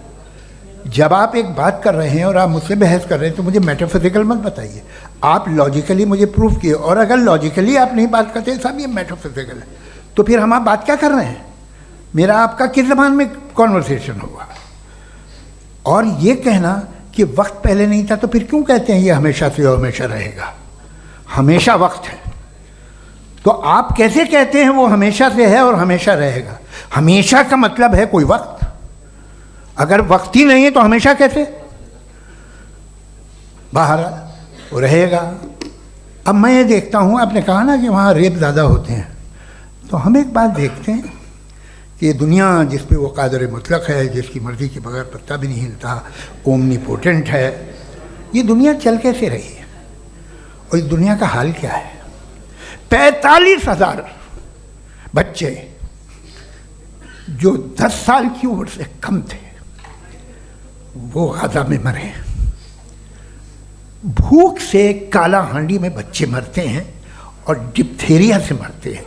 डिप्थेरिया अजीब मर्ज है, गले में जाली बनना शुरू होती है, बच्चा नीला हो जाता है, गरीब का बच्चा, इसलिए कि उपास इलाज नहीं। ये कादर मुतलक है जो चाहे कर दे, इससे आप दुआएं मांगते हैं हमारी ये काम कर दे वो कर दे, तो इसका मतलब डे टू डे लाइफ में वो इंटरफेयर करता है और ये देख रहा है वो।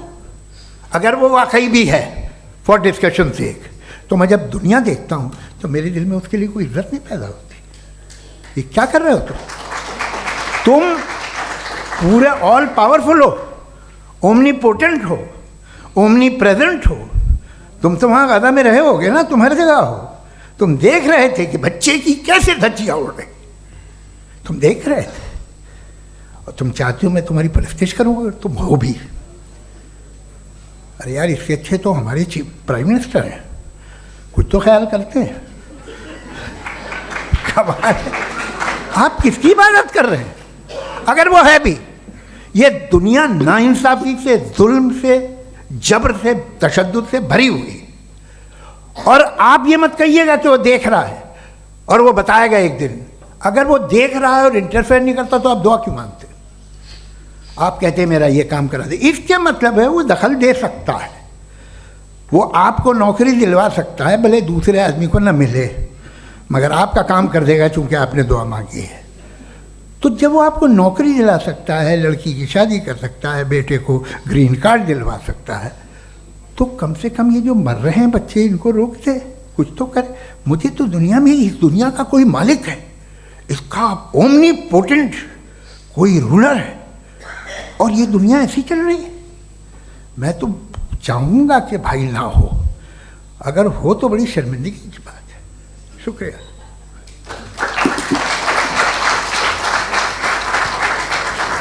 देवियों और सज्जनों, इस बहस के 2 राउंड और 2 रिबटल पूरे हो चुके हैं। अब सबसे ज़रूरी और सबसे मुश्किल राउंड शुरू हो रहा है, क्रॉस एग्जामिनेशन का। अब इन विद्वानों की सज्जनता की एक परख भी होगी, और वक्त हमने 16 मिनट का तय किया है। पहला सवाल आप पूछना चाहेंगे? जी बिल्कुल। पहले बोले भी आप आप माइक ले लीजिएगा हाथ में, ये नीचे से ऑन हो जाएगा। जी मैं बोलता हूँ, ये डायस हटा सकते हैं क्या हम थोड़ा क्विकली? डायस पीछे कर दीजिए बस थोड़ा सा, है, ताकि ये जो दाएं बाएं लोग बैठे हैं, इसे हटा ही दीजिए। अब हम वहाँ तो जाने वाले नहीं। आराम से आराम से दोनों तरफ से हटा दीजिए।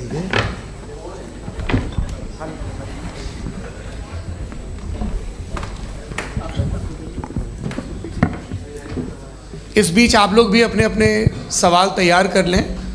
ये ध्यान रखेंगे कि मैं यहाँ से सवाल लूँगा, आप लोगों को अपना हाथ ऊपर करना है, अपना नाम बताना है, और अधिकतम 3 वाक्यों में अपना सवाल पूरा करना है। कई लोग सवाल की जगह भाषण देने लगते हैं, उससे आज बचना है। जी मुफ्ती साहब, पहला सवाल आपका, 16 मिनट हैं, हम दोनों लोगों के सवाल लेंगे। जी बहुत शुक्रिया। आपकी जो अभी बात हुई बहुत अहम थी, मैं इसको चाहूँगा कि आगे डिस्कस करूँ, लेकिन चूँकि अभी ये वो सेगमेंट है क्रॉस एग्जामिनेशन, तो सबसे पहला सवाल आपसे ये है कि जो मैं इतनी देर से कॉन्टिंजेंसी आर्ग्यूमेंट आपको बता रहा था, ये अकल से ही बता रहा था हजरत, आप ये बताएं कि आप इन्फिनिट रिग्रेस ऑफ कॉजेस को पॉसिबल मानते हैं या नेसेसरी बीइंग के एग्जिस्टेंस को सही समझते हैं, चूँकि 2 ही ऑप्शन हो सकता है, आप ये बताएं। देखिए, आपको मैं ईमानदारी से बात करूं, एक तो मैं कॉन्टिजेंसी वर्ड ठीक से समझता नहीं, और इस वक्त भी जो आपने अंग्रेज़ी के अल्फाज इस्तेमाल किए वो ज़रा थोड़े से मुझे डिफ़िकल्ट और कॉम्प्लिकेटेड लगे, तो आप ज़रा सिंपल ज़बान में सवाल कर सकते हैं? बिल्कुल कर सकता हूँ जी। यूनिवर्स की हर चीज़ कॉन्टिंजेंट होने का मतलब ये है कि वो अपने एग्जिस्टेंस में किसी के ऊपर डिपेंडेड है। जो भी चीज़ डिपेंडेड होगी वो चीज़ इंडिपेंडेंट नहीं हो सकती, तो उसका कोई ना कोई कॉज होगा। तो अब आप क्या समझते हैं कि ये इन्फिनिट रिग्रेस है, यानी कॉज पर कॉज, कॉज पर कॉज, कॉज पर कॉज, और कभी कोई यानी ये एंडलेसली चलता रहा? क्योंकि अगर ऐसा होगा तो हम तो एग्जिस्टेंस में आते ही नहीं, लॉजिकली ये मुत्तफक अलैह चीज़ है, मुत्तफक अलैह अग्रीड अपॉन। ओके, इस पे हमने एग्री किया था कि मुश्किल शब्द आएगा तो अर्थ बताना पड़ेगा। तो इन्फिनिट रिग्रेस तो पॉसिबल नहीं है, तो कहीं ना कहीं आपको रुकना पड़ेगा ऐसे नेसेसरी बीइंग पर। नहीं, कोई ज़रूरत नहीं रुकने की। किसने कहा आप रुकना पड़ेगा? आप रुकते हैं खुदा पे, आप नहीं रुकते। आप कहते हैं वो हमेशा से, जब उस वक्त से है जब वक्त नहीं था। आप कहाँ रुकते हैं कि अब हुआ था वो? आप नहीं कहते। हम क्यों नहीं मान सकते कि यूनिवर्स जो है और बल्कि मल्टीवर्सेस जो है वो हमेशा से हैं, वो बनती है, बिगड़ती है। एक हमारे यहाँ एक चीज़ है ब्लैक होल, वो समेट लेता है वापस, फिर ब्लास्ट होता है, फिर फैल जाता है, और इसमें हमारी तो खैर कोई औकात ही नहीं है इंसान की। एक छोटे से ज़र्रे पे हम 50-60 साल की उम्र रखते हैं, जो करोड़ों अरबों साल की कायनात है उसमें, और पैदा भी नहायत ही बेहुदा वजह से हुए थे। तो इसमें ये सोचना कि इसकी वजूहात और ये क्यों है, ये डिपेंडेंट है, ये हम देख रहे हैं, क्या मालूम। आप सोचिए कि ये जो फैल रही है कायनात, ये कहाँ फैल रही है, ये कहाँ जा रही है, और ये फैल क्यों रही है? अरे बना ली थी तुमने, रुको भैया, काफ़ी है। ये फैल क्यों रही है? ये और कौन सी कायनात जिसे मैं दूरबीन से देखता हूँ तो 2 बिलियन लाइट ईयर पे है, उससे मेरा कोई वास्ता ही नहीं है। 2 बिलियन ईयर यानी अगर मैं 80,000 माइल्स पर सेकेंड से चलूँ तो 20 करोड़ साल में वहाँ पहुँच जाऊँगा। इसकी ज़रूरत क्या थी? ये दुनिया, ये कायनात तो इंसान अशरफुल मखलूक़ात के लिए बनाई गई ना। तो ये सब ये टर्म समझ में नहीं आया। इसमें कोई खास समझने वाली बात थी भी नहीं। ये जो अल्टीमेट कहा यह जाता है कि ये जो पूरी यूनिवर्स है, ये जो दुनिया है, ये इंसान के लिए बनाई गई। अच्छा, ये सब इंसान के लिए। क्यों साहब, सही है ना? बिल्कुल, लेकिन इसका ये मतलब नहीं कि किसी चीज के पीछे रीजन आपको नहीं पता तो रीजन नहीं है, इसे कहते हैं नहीं नहीं from नहीं, limited perspective। मुझे नहीं पता, लेकिन मेरी जिम्मेदारी नहीं है। वो बिल्कुल सही कहा था उसने, बर्टन रसल ने। आपने उसे मजाक में टाल दिया कि भाई आप एक दावा कर रहे हैं, मैं क्यों कहूं कि ये गलत है दावा? आप प्रूफ कीजिए, मेरे पे जिम्मेदारी ही नहीं है, मैंने थोड़ी कहा है। आप प्रूफ कीजिए कि ये सही है। आप आर्ग्यूमेंट ऑफ कंटिंजेंसी आप का जवाब कोई ही नहीं दे सवाल रहे हैं। पूछना चाहेंगे? है? आप सवाल पूछना चाहेंगे मुफ्ती साहब से? क्योंकि ये क्रॉस एग्जामिनेशन का दौर है। आप जैसे पहले बोल रहे थे फेथ को लेके कुछ। मैं ये पूछना चाहूँगा कि खुदा ने जो भी रेवलेशन किए हैं, एक मज़हब के लिए बहुत से मज़हबों में किए हैं, अलग अलग रेवलेशन है। कहीं कुछ एक बातें हैं, कॉन्ट्रडिक्शन भी है आपस में, कहीं कुछ आप कर सकते हैं, कहीं कुछ नहीं कर सकते। ऐसा नहीं है कि सबकी कोड ऑफ मॉरल एक है। तो ये किस्सा क्या है? अब आप ये देखिए कि मुझे कभी कभी लगता है कि जो फुटबॉल फाइनल होता है, लाखों लोग होते हैं, फिर वो टीवी कवर कर करोड़ों लोग, अगर उसमें खुदा की एक बूमिंग आवाज़ आ जाती, मैं गॉड हूँ, तो सारे लोग अभी सुन लेते और टीवी पे भी सुन लेते, किस्सा ख़त्म होता। ये इतनी राजदारी क्या है कि तुम सामने कुछ तो सबूत दे दो हमें सॉलिड। ये कह रहा साहब ये यूनिवर्स कैसे बनी, इससे मसला क्या हल होगा? मैं पूछूंगा आपसे खुदा कैसे बना? क्यों नहीं पूछूंगा कैसे बना? बल्कि वो तो कायनात से कहीं ज़्यादा इंटेलिजेंट है, कायनात से कहीं ज़्यादा कॉम्प्लेक्स। जी वो हमेशा से है। आप कहेंगे मैं मान लूँगा। अच्छा, दोयम वो कादिर मुतलक, यानी कादिर मुतलक का मतलब ओमनीपोटेंट, वो जो चाहे कर सकता है। आपको नौकरी दिलवा सकता है, आपकी अच्छी जगह शादी करवा सकता है, आपके पड़ोसी का मुकदमा हरवा सकता है, आपको जिता सकता है, सब काम करता है। थोड़ा सा माइक क्लोज जी। वो इस दुनिया को चला कैसे रहा है? ये दुनिया कैसे चल रही है? आपको इस पर हैरत नहीं होती? या क़यामत के बाद कभी एक जस्टिस होगा, जब ये बच्चा मर चुका होगा, जिसकी धज्जियाँ उड़ गई बम से, इसको इंसाफ मिलेगा तब? अच्छा, अब जवाब दूं? हाँ जी। मैं वही इसीलिए आप की तरफ आता। सबसे पहले आपने रेवलेशन और स्क्रिप्चर्स की बात की, इस पे मैं बात कर सकता हूं, लेकिन आज नहीं करूंगा चूंकि वक्त कम है। कभी और इस पे डिस्कस करेंगे, मैं तैयार हूं उस पे भी बात करने के लिए। ये अभी से राउंड 2 की भूमिका तय हो रही है। Does God exist round 2? जी, चूंकि आज गॉड के एग्जिस्टेंस पे बात है, तो मैं उसी के रिलेटेड जो है आपके सवालात को एंटरटेन भी करूंगा और मैं भी पूछूंगा। आपने कहा कि आपने साबित ही नहीं किया, जबकि आर्ग्यूमेंट ऑफ कॉन्टिंजेंसी बुनियादी आर्ग्यूमेंट है। आप मुझे कॉन्टिजेंसी का मतलब बताइए, आपका मतलब क्या कॉन्टिजेंसी? कॉन्टिंजेंसी का मतलब ये हुआ कि हर वो वजूद जो किसी भी चीज़ का पाबंद है, हर वो वजूद या हर वो चीज़ जो अपने एग्जिस्टेंस में किसी भी चीज़ के पाबंद है और उससे बाउंड है, उसको उसकी ज़रूरत है, उस पर डिपेंड करती है, तो जाहिर सी बात है कि उसका कोई ना कोई कॉज होता है। ये तो अक्ल की बात है। ये आप रीजनिंग की बात करते हैं, मैं वही कर रहा हूँ। दूसरी चीज़, आपने ये बात कही कि इतने बिलियन लाइट ईयर्स दूर है, उसका मेरा क्या लेना देना। फिर मेरे ख्याल से आपको ये नहीं कहना चाहिए I think therefore I am an atheist. आपको सोचना चाहिए। सिर्फ आप एक लिमिटेड दायरे में रहकर नहीं सोचें, बल्कि बाहर निकलकर सोचें। आपने तीसरा सवाल किया, आपने 2-3 सवाल एक साथ। ऐसी बातें ना कीजिए, कुछ लोगों को इतराज़ हो जाएगा आप पे कि आप कुछ भी सोचिए। ये इजाज़त आपको है नहीं, मुझे है।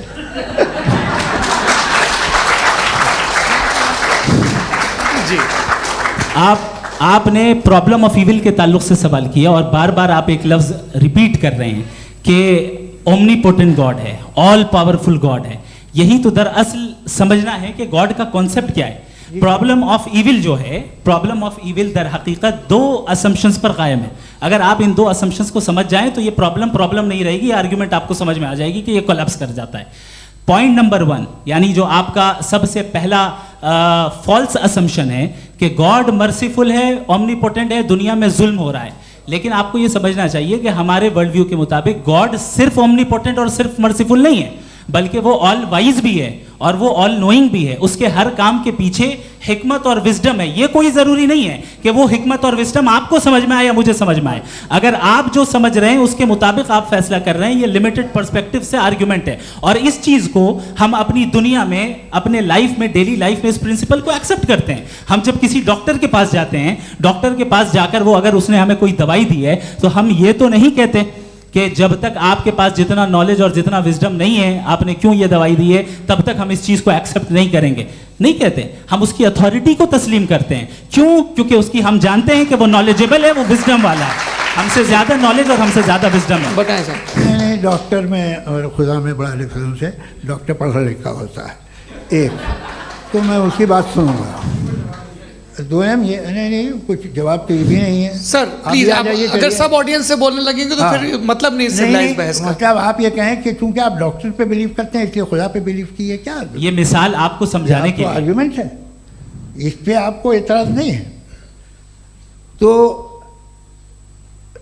सिंपल बात ये है कि मैं अगर ये यकीन कर लूँ कि एक ओमनीपोटेंट, उसकी मसलहत है, ये जो बच्चे मर रहे हैं ये मसलहत है उसकी, मुझे नहीं चाहिए थी मसलहत। उसकी मसलहत नहीं, यही तो समझना है, मतलब एक्सपीरियंस। अच्छा, इस आपने अभी मेरी बात पूरी सुनी नहीं। मैंने कहा आपका पूरा आर्ग्यूमेंट दो फॉल्स असम्पशंस पर है। एक फॉल्स असम्पशन मैंने बता दिया, दूसरा फॉल्स असम्पशन ये है कि इस दुनिया में इविल के होने का कोई गुड रीजन नहीं है, जबकि हमारे पास बाज रीजंस मौजूद हैं, हमारे पास बाज वजूहात मौजूद हैं। अगर इस दुनिया में इविल ना हो तो आप गुड को डिफाइन कैसे करेंगे? अगर जुल्म ना हो आप इंसाफ को समझेंगे कैसे? अगर तारीकी ना हो तो आप लाइट को समझेंगे कैसे? बहुत अच्छे। अभी और सुन लें, अभी और बाकी है। ये तो बात बहुत पसंद आई साहब मुझे कि जब तक रेप ना हो तब तक औरतों की इज्जत का ख्याल आपने मेरा जवाब पूरा सुना ही नहीं। जब तक के बच्चों का कत्ल ना किया जाए तब तक आपको बच्चों की मासूमियत की इज्जत। आपने पूरा जवाब सुना ही नहीं। क्या बात है, क्या आपने नुक्ता निकाला? आपने पूरा जवाब सुना ही नहीं। आप सुन लें, मेरी बात सुन लें। ये मैंने आपको एक चीज बताई। दूसरी चीज, इस दुनिया में हम आए हैं टेस्ट के लिए, हमारा टेस्ट हो रहा है और हर इंसान का अलग अलग अंदाज में टेस्ट होता है। और इस दुनिया में अगर इविल मौजूद है तो वो इविल जरिया है हमारे अंदर ह्यूमन नोबल क्वालिटीज को डेवलप करने का और अलग अलग फील्ड में प्रोग्रेस करने का। और अगर हमारे अंदर और इस दुनिया में इविल नहीं होता तो बताइए टेस्ट का मतलब क्या होता? अगर मैं अपने स्टूडेंट को MCQs दूं और उसमें सिर्फ राइट आंसर लिख कर दे दूं और कहूं तुम्हारा टेस्ट हो गया, ये मीनिंगलेस है। इस दुनिया में अगर हम टेस्ट के लिए आए हैं तो जाहिर है गुड एंड इविल दोनों मौजूद है। तो अगर गुड एंड इविल दोनों मौजूद है तो ये इविल भी खुदा का बनाया हुआ है? जी हाँ, खुदा का बनाया हुआ है। लेकिन अच्छा, चलो अच्छी बात। जी बिल्कुल, तो बिल्कुल खुदा ने बनाया। अभी तो ये है कि जो मेजॉरिटी है दुनिया में वो इविल है, तो ये खुदा एक्चुअली इविल के साइड पे लग रहा है मुझे। बिल्कुल भी नहीं, मैं बता मेजॉरिटी में तो वो है। क्या बात कर रहे हैं भाई आप? मैं बहुत कोई भी जो मुंसिफ होगा, चाहे आपका अपना घर हो जिसके आप सबसे बड़े हैं, चाहे आपकी ऑर्गेनाइजेशन हो जो आप चलाते हैं, वहाँ पर आप इविल रखेंगे साबित करने को कि बाकी लोग शरीफ हैं? मेरी बात सुनिए। क्या ये आर्ग्यूमेंट ही गलत है? अगर कि जब तक के कोई इविल नहीं होगा तब तक के शरीफ आदमी शरीफ नहीं लगेगा। अगर एग्जामिनर गलत ऑप्शन दे रहा है तो एग्जामिनर इविल नहीं हो गया, जो गलत ऑप्शन को सेलेक्ट कर रहा है वो फेल होगा। क्रिएटर ने इविल को बनाया है लेकिन वो इविल नहीं है। अच्छा सुनिए मेरी बात, लेट मी कंप्लीट सर। जी जी। क्रिएटर ने इविल को बनाया है टेस्ट के लिए, वो इविल नहीं है। इविल वो होगा जो उसे इख्तियार करेगा। छुरी को बनाने वाला गलत नहीं होता है, छुरी का गलत इस्तेमाल करने वाला गलत होता है। रेप को कैसे गलत इस्तेमाल करते हैं? रेप इंसान के फ्री विल का नतीजा है। ये रेप कैसे गलत इस्तेमाल होता है? ये मुझे अब सुन लें, अब सुन लें। गलत इस्तेमाल होता है। हाँ मैं बता रहा हूँ ना, कैसे गलत? मैं बता रहा हूँ कि जो इविल इस दुनिया में मौजूद है उसके कई सारे तरीके हैं। एक तरीका इंसान का अपना फ्री विल है। अब अगर कोई रेपिस्ट रेप कर रहा है तो इसका गॉड का कसूर नहीं है, वो अपने फ्री विल का गलत इस्तेमाल कर रहा है, उसको सजा मिलनी चाहिए। अच्छा, और उसी के लिए जहन्नम बनाई गई है। ये फ्री विल का भी बड़ा चक्कर। आप जब कोई बुरा काम करते हैं या कोई बुराई होती है तो ये कहा जाता है कि ये फ्री विल है। 7 billion free wills are moving on this planet. 7 billion free will. और एक आदमी अपनी फ्री विल से मुझे कत्ल कर दे तो मैं खुदा की मर्जी से मरा हूँ कि इसकी फ्री विल की वजह से? मेरी मौत खुदा के हाथ है या ये फ्री विल वाले के हाथ? खुदा ने फ्री विल का निजाम बनाया है और उस निजाम का गलत इस्तेमाल करके कोई आपको मार रहा है, इस्तेमाल करके मेरा कत्ल कर देता है। अब मेरी मौत का जिम्मेदार कौन है? वो इंसान जिम्मेदार है। वो इंसान। जी। तो ये कहना कि और उसको सजा मिलेगी। तो अब आप आगे चलिए कि ये तय करना कि अल्लाह ही या खुदा, सॉरी अल्लाह ने, खुदा ही जिंदगी देता है, खुदा ही मौत देता है, ये गलत है। बिल्कुल गलत नहीं है। हाँ, नहीं, निजाम उसी ने बनाया फ्री विल का, निजाम मौत और हयात का उसी ने बनाया। You are contradicting yourself. अभी आपने कहा कि एक आदमी ने फ्री विल से आपको मार दिया, इसमें उसे फ्री विल दी गई थी, उसने गलत इस्तेमाल किया। 7 billion free wills are moving on this planet, और आप चाह रहे हैं कि मैं सिर्फ खुदा का ध्यान करूं। ये 7 बिलियन फ्री विल्स को मुझे लुक आफ्टर करना पड़ेगा कि नहीं? ये तो तबाहियां कर रही हैं और तबाहियां ज़्यादा हो रही हैं। बिल्कुल। तो अगर आप बताएं अगर खुदा नहीं है फॉर एग्जाम्पल, तो आप इविल को कैसे डिसाइड करेंगे? यानी how can you define evil objectively without God? देखिए, दुनिया में 2 तरह के जानवर हैं। एक जो अकेले रहते हैं जंगल में, और एक जो ग्रुप्स में रहते हैं। ग्रुप में जो भी रहेगा, चाहे वो आपका फाउंडेशन हो, चाहे कोई क्लब हो, चाहे कोई पॉलिटिकल पार्टी हो, चाहे कोई यूनिट हो, उसमें आपको इंटरैक्ट करने के रूल बनाने पड़ेंगे। यानी लोग तय करेंगे। लोग तय करेंगे। अगर लोगों ने ये तय किया कि किसी का रेप करना सही, आप जस्टिफाई करेंगे? नहीं, आपका फाउंडेशन तो ये हो गया ना कि लोग ही विल डिसाइड करेंगे। नहीं, अरे दुनिया में ऐसे ग्रुप्स हैं जो रेप को जायज़ मानते हैं सर्टेन हालात में। मैं डिटेल में नहीं जानूंगा, आप भी जानते हैं। ये जो आईसिस वाले थे, इन्होंने क्या किया था, तो उन्होंने क्या किया उसका खुदा से कोई ताल्लुक नहीं है सर। मैंने सिंपल सवाल किया कि इविल को आप डिफाइन करते कैसे हैं? आइए वापस आइए जी। आप साथ में तभी रह सकते हैं जब कुछ आप ऐसे उसूल डेवलप करें जिसमें हर एक का बेसिक तहफ़्फ़ुज़, हर एक का बेसिक राइट हो और हर एक को कोई आराम मिले। यही तरीक़ा है किसी भी ऑर्गेनाइजेशन जिसमें एक से ज़्यादा लोग हैं और वो ऐसे चलती है ज़िंदगी। उसमें अगर आप गड़बड़ करेंगे तो तबाही होगी, नुकसान होगा, बर्बादियाँ आएंगी। और अगर उसमें आप घर ले लीजिए ना, एक हस्बैंड है, एक वाइफ है, बच्चे हैं, वालदा भी हैं, 2 बहनें भी हैं, एक भाई भी है। अब इसमें कोई निज़ाम आपको चाहिए साथ में रहने का, और एक दूसरे पे भरोसा रहे, एक दूसरे के बहीख्वाह हों, एक दूसरे की मदद करें, ऐसी जिंदगी। सर आपकी बात आ गई। आप ये कह रहे हैं कि लोग डिसाइड करेंगे क्या सही है क्या गलत है, यही है? मेजॉरिटी डिसाइड करेगी क्या सही है क्या गलत है? अरे भाई बिल्कुल। मेजॉरिटी अगर ये कहे कि नाजी जर्मनी के साथ जिस तरह मेजॉरिटी थी कि जेनोसाइड करना सही, आप जस्टिफाई करेंगे? उस वक्त आपका ये सवाल सिर्फ उसके बाद क्लोजिंग। हाँ, उस वक्त प्लेनेट पे जो लोग थे, उनमें कितने लोग हिटलर को सही समझते? अच्छा, प्लेनेट की मेजॉरिटी तय करेगी, सोसाइटी की नहीं। प्लेनेट की मेजॉरिटी गॉड के एग्जिस्टेंस को सही मानती है, आप क्यों नहीं मानते?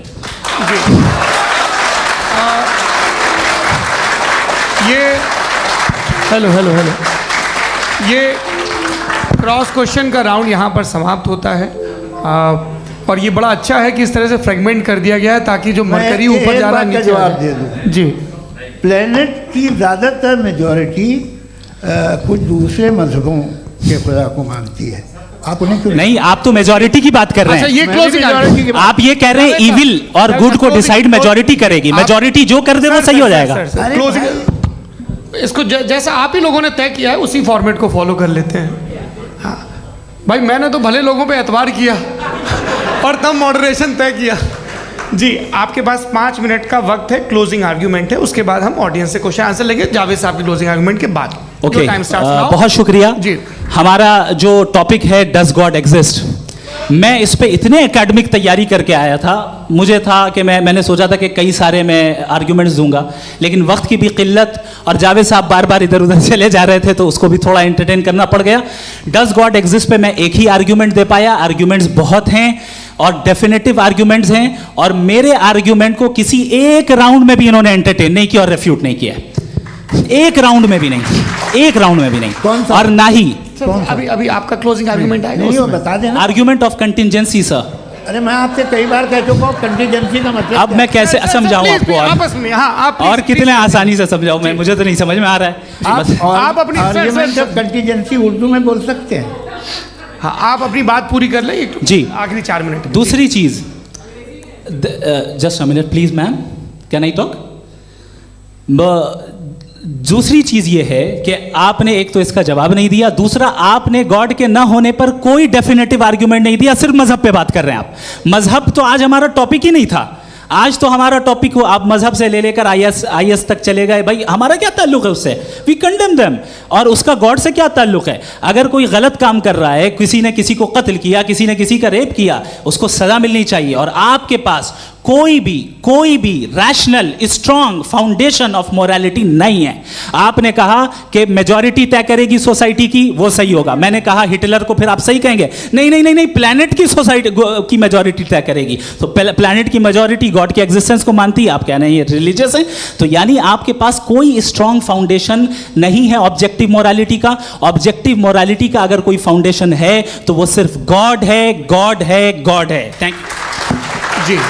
ये मुफ्ती शमाइल नदवी साहब का क्लोजिंग आर्ग्यूमेंट था। अब हमारे पास जी जी ये बड़ा अच्छा है कि दोनों लोगों को मॉडरेटर से शिकायत भी और बोल रहे हैं भाई हमारी शाबाशी भी तो करते चलो। अब मेरी बात जी, आपके पास जावेद अख्तर साहब 5 मिनट का वक्त है। ये आपका क्लोजिंग आर्ग्यूमेंट है, टाइम रीसेट कर दें जी। देखिए, बहुत सारी बातें हैं। गॉड का डेफिनेशन दुनिया के किसी भी रिलीजन में है कि वो ओमनीपोटेंट है, ओमनीप्रेजेंट है, he is just, he is kind, he loves you and so on. मैं जब दुनिया देखता हूँ तो मुझे कोई ऐसा सुप्रीम पावर यहाँ दिखाई नहीं देती है जो इंसान की बहबूदी के लिए कुछ कर रही हो, कमज़ोर को बचा रही हो, मदद कर रही हो, जालिम को पीछे हटा रही हो। मैं नहीं देखा, तारीख़ में नहीं। एक तो अगर है और ये देख रहा है तमाशा, तो उसका होना न होना बराबर है। दोयम ये कि ये जो है, जब आप ये कहते हैं कि कायनात जिसकी कंटीजेंसी है, मैं देखिए वो लफ्ज़ इस्तेमाल किया मैं, तो ये कैसे हो सकती है भाई? और फ़ौरन आप सरेंडर कर देते हैं कि जाहिर है कि इसका बनाने वाला तो इससे 10,000 गुना था कॉम्प्लिकेटेड होगा। उस पर आपके होने पे कोई इतराज़ नहीं है। उसे वो टाइमलेस है, वो पहले से था, टाइम तो बहुत बाद में आया। ये सब आप मानने को तैयार है जिसका आपके पास कोई सबूत नहीं, आपके पास कोई रीज़न नहीं है। आपकी तारीख क्या है मज़हबों की? बिलीफ की, जो खुदाओं का बिलीफ है, ये कॉन्स्टेंटली गलत साबित होता रहा है। मतलब आप कहें कि अरिस्टोटल के ज़माने में तो सब जाहिल थे, वो भी इतने ही यकीन से खुदा पे यकीन रखते थे, जो अब नहीं रहा। ये भी नहीं रहेगा, आप लिख लीजिए। और इसके आसार आपको दुनिया में दिखाई देना शुरू हो चुके हैं। ये बहस क्या आज से 100 साल पहले इस तरह हो सकती थी? यहाँ तक तो आपको हम ले आए हैं। तो सर अरे इनको मदद की ज़रूरत नहीं भाई, ये सेल्फ सफिशिएंट आदमी है, आप क्यों इनकी मदद कर रहे हैं? Sir please. तो ये जो है तमाम बातें अपनी जगह हैं। ये एक पैकेज है। आप अकेले, कोई आदमी ऐसा नहीं जो सिर्फ गॉड को मानता हो, उसके साथ बहुत पैराफर्नेलिया आता है, अलग अलग पैराफर्नेलियाज आते हैं। They have always created chaos in the society. मैं तो आपको सीधा ऑफर देता हूँ कि दुनिया में 10 इम्पॉर्टेंट बिलीव्स हैं।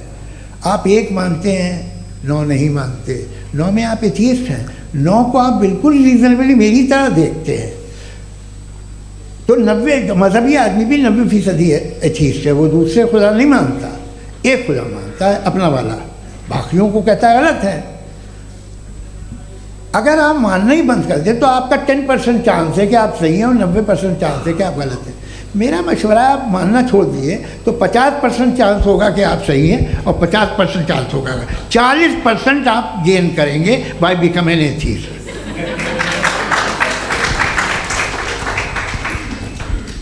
ये एक फरसूदा ख्याल है, ये ख़त्म हो रहा है। हो सकता है मेरी ज़िंदगी में ना हो, लेकिन ये हो जाएगा। जो बातें ये इनको आप मेटाफिज़िकल, ये वो ऐसे रिस्पेक्टेबल टर्म दे दिए, ये तो उन लोग के हैं जिन्हें ना फिज़िक्स मालूम थी ना मेटा मालूम था, ये उन्होंने आपको दिए हैं।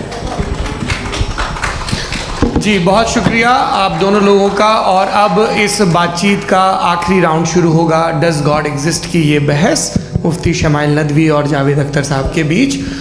आप लोग अपने अपने हाथ ऊपर करेंगे, मैं यहाँ से तय करूँगा और माइक हमारे पास है क्या? एक ही माइक है ऑडियंस के लिए? 2 माइक है, एक इस तरफ एक इस तरफ, ठीक है। तो जी सबसे पहले हमारी सहयोगी हैं मारिया शकील जी, पूछिए सवाल।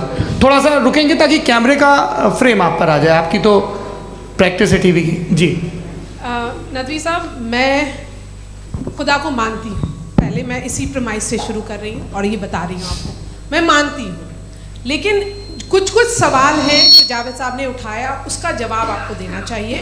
पहला सवाल ये कि गज़ा में सालों से छोटे बच्चे मर रहे हैं, वो उनको, अगर खुदा मर्सीफुल है, हम मानते हैं कि अल्लाह ताला में बहुत ताकत है, तो वो बच्चे क्यों मर रहे हैं? दूसरी बात ये कि अगर कंटिजेंसी की जो आप बात करते हैं, पूरे मुस्लिम ममालिक मिल कर के भी उन गज़ा के बच्चों को क्यों नहीं बचा पा रहे हैं? क्योंकि अगर वो चाहते, क्योंकि अल्लाह ताला उन पर हुकूमत करते हैं, सब पर हुकूमत करते हैं, तो वो उनको क्यों नहीं बचा? जी थैंक यू वेरी मच। बहुत अच्छा किया आपने इस चीज़ को जिक्र कर दिया, मैं इसको और अच्छे से एक्सप्लेन करने की कोशिश करता हूँ। देखें, जहाँ तक आपने कहा कि गज़ा के बच्चों को मारा जा रहा है, देखें 2 वर्ल्ड व्यू है, एक एथीस्टिक वर्ल्ड व्यू, एक थीस्टिक वर्ल्ड व्यू है। बच्चे मर रहे हैं दोनों वर्ल्ड व्यू में, लेकिन हमारा वर्ल्ड व्यू कह रहा है कि रिकॉम्पेंस है, ये कह रहे हैं कि उनका मरना बेकार जाने वाला है, कोई उसका रिकॉम्पेंस नहीं है, चूँकि इनके यहाँ आखिरत और अल्लाह का कोई तसव्वुर या गॉड का कोई तसव्वुर नहीं है। आपने ये सवाल किया कि गॉड मर्सीफुल है, क्यों नहीं रोकता? ये मैंने बताया कि ये मिसकंसेप्शन है लोगों के दरमियान कि गॉड को सिर्फ मर्सीफुल और ओमनीपोटेंट समझते हैं। गॉड के सिर्फ यही 2 एट्रीब्यूट्स नहीं हैं, गॉड के कई सारे एट्रीब्यूट्स हैं, उनमें से अल हकीम भी है, उनमें से ऑल वाइज भी है, ऑल नोइंग भी है। लिहाजा अगर इस दुनिया में किसी को तकलीफ आ रही है और गॉड उसको नहीं रोक रहा है, वो इसलिए नहीं रोक रहा है चूंकि इंसानों को फ्री विल दिया गया है। ठीक इसी तरीके से अगर एक डॉक्टर किसी छोटे बच्चे को इंजेक्शन लगा रहा है, उसे तकलीफ पहुंच रही है, उसके लिमिटेड पर्सपेक्टिव के एतबार से ये गलत हो रहा है और डॉक्टर बुरा है, लेकिन जब आप ब्रॉडर पिक्चर को देखेंगी, आपके और हमारे पास सिर्फ एक पिक्सल है, हमें इतना नज़र आ रहा है कि गज़ा में कत्ल हो रहा है, लेकिन इसके पीछे कितना रिकॉम्पेंस उनको मिलने वाला है, पूरा पिक्चर गॉड के पास है। तो एक पिक्सल से आप पूरे पिक्चर को कभी भी जज नहीं कर सकती। आप इसमें कुछ जोड़ना चाहेंगे? आपको कुछ बोलना है इसमें? भैया आपने बहुत अच्छा जस्टिफिकेशन दिया, या आप वो जो वहाँ के प्राइम मिनिस्टर इजराइल के उन्हें भेजिए, वो बहुत खुश होंगे। आप जस्टिफिकेशन दे देना कि अगर गॉड नहीं है तो बच्चे क्यों मर रहे हैं, आप बताएं। वो ये सवाल पूछ रहे हैं कि अगर आप ईश्वर का अस्तित्व नहीं मानते हैं तो उन बच्चों की मौत को आप कैसे इंटरप्रेट करते हैं? भाई ये दुनिया जो है, जो ताकतवर लोग होते हैं वो एक नाइंसाफ़ी करते हैं। तो ये अच्छा काम है, आपके नज़दीक तो नेचर नाइंसाफ़ी पे मबनी है। अरे मेरे भाई, आप नेचर की कहाँ बात कर रहे हैं, तो इंसान की बात कर रहे हैं। तो फिर जब मैं इंसान की बात कर रहा था, आप नेचर की बात करने लग गए। क्रॉस एग्जामिनेशन नहीं। हाँ, अब आप मुझे बोलने नहीं देंगे तो अलग बात है, आप बोलिए, मुझे कोई जल्दी नहीं। जी नहीं, ये क्रॉस एग्जामिनेशन मुझे बोल तो लेने दीजिए। जी बोलिए। क्या बात ये है कि ह्यूमन सोसाइटी तभी साथ में रह सकती है जब वो मोहब्बत से, एकता से, एक दूसरे के एहतराम करके रहे। इसके अलावा पॉसिबल नहीं है, अकेले तो इंसान रह नहीं सकता। वहाँ पर कुछ लोग हैं जो फाउल करते हैं, वो फाउल हमेशा से तारीख में होता आया है। आज ये हो रहा है, जो हो रहा है बहुत बुरा हो रहा है, बहुत जालिमाना है, बहुत जाबराना है। उसको आप कहें कि ये बच्चों को कॉम्पनसेशन मिल जाएगा या इसकी इंजेक्शन है, इंजेक्शन तो हेल्थ के लिए दिया जाता है। आप ये कह रहे हैं कि ये बच्चों की जो धज्जियाँ उड़ रही हैं ये इंजेक्शन है, ये टेस्ट है और उस टेस्ट में उनको ऐसा रिकॉम्पेंस मिलेगा जो आपके तसव्वुर के बाहर है। ये आप 3 बरस के बच्चे को बारूद से उड़ा के टेस्ट ले रहे हैं। वाह, वो नहीं ले रहा है, खुदा नहीं उड़ा रहा है, इजराइल उड़ा रहा है जी। ये तो उसको कंडेम अगला सवाल लेते हैं प्रोफेसर पुरुषोत्तम अग्रवाल। मुफ्ती साहब, एक निवेदन आपसे है कि कम से कम थोड़ा सा माइक क्लोज, एक रिलीजियस और फिलॉसफिकल कर मैं प्लीज, एक रिलीजियस और फिलॉसफिकल ट्रेडिशन है जो ब्रह्मांड को यानी यूनिवर्स को ही अंतिम मानती है। सर्वम खलु इदम ब्रह्मम, this is Chandogya Upanishad, and it completely rules out the existence और नेसेसिटी, आपके शब्दों में necessity of a creator. The creation itself is the creator. तो एक मिनट प्लीज। दूसरा जो सवाल आपने अभी, जो आप बार बार कह रहे हैं कि भगवान विद्वान भी है, वाइज, सब जानने वाला। तो अगर विजडम में दुनिया भर के पापों और अत्याचारों को बर्दाश्त करना शामिल है, तो फिर इसका मतलब ये हुआ कि अगर मैं फ्री विल से उसको अपोज करता हूँ तो ईश्वर की विजडम और मेरी फ्री विल में कॉन्ट्राडिक्शन है। Because when I am opposing whatever is happening in Gaza, then I am opposing the God's will और गॉड्स विजडम। जवाब लेते हैं क्योंकि तो गॉड की विजडम में, एक मिनट सौरभ प्लीज सर, ये एक जुमला, गॉड की विजडम है कि गाजा में जो कुछ हो रहा है वो हो रहा है, मैं उसका अपोज कर रहा हूँ, तो मैं गॉड की विजडम के खिलाफ जा रहा हूँ। एक सवाल। दूसरा ये नहीं, आपने दो ऑलरेडी। सर आप और सवाल कर लें, लेकिन मुझे दो जवाब दे सर, दीजिए। सर, पहले आपने ये कहा, सुनिए मेरी बात सुनिए। भाई इजराइल के गॉड के मुताबिक तुम्हारा ठीक हो रहा है ना? प्रोफेसर, नहीं हो रहा है, ठीक नहीं हो रहा है, मैं बता रहा हूँ क्या हो रहा है। आप तशरीफ रखिए, मैं बता रहा हूँ क्या हो रहा है। Let me complete please. एक सेकंड गाइस, एक सेकंड। ये देखिए, ऐसा है कि ये सब बड़ा आपस में विचार विमर्श के बाद ये तय हुआ था कि कुछ नियम बना लिए जाएं ताकि एक टाइम बाउंड बातचीत चले। और भाई साहब, आप बड़ा ज़रूरी काम कर रहे हैं, लेकिन कैमरे के फ्रेम में आके उस काम को गड़बड़ कर दे रहे हैं। ठीक है गुरु, अब मेरे को कहीं का गुस्सा कहीं निकालना था, सॉरी। नहीं, कोई गुस्सा नहीं है जी। तो प्रोफेसर ने सवाल पूछे, आप उनके जवाब दें, और थोड़ा ये सब लोग थोड़ा ख्याल रखें भाई, सवाल संक्षिप्त रखें जी। आपने दो सवाल किया। सबसे पहला ये कहा कि हमारे पास ये कॉन्सेप्ट है कि ये यूनिवर्स खुद नेसेसरी बीइंग है, creation itself is the creator. How irrational is this कि मैं एग्जिस्ट करूंगा बाद में, लेकिन अभी एग्जिस्ट कर भी रहा हूं, यानी एक ही टाइम में एग्जिस्ट भी कर रहे हैं, नहीं भी कर रहे हैं। This is not true. दूसरी चीज आपने कहा कि अगर इजराइल में, सॉरी माफ कीजिएगा, Israel doesn't exist, occupied Palestine में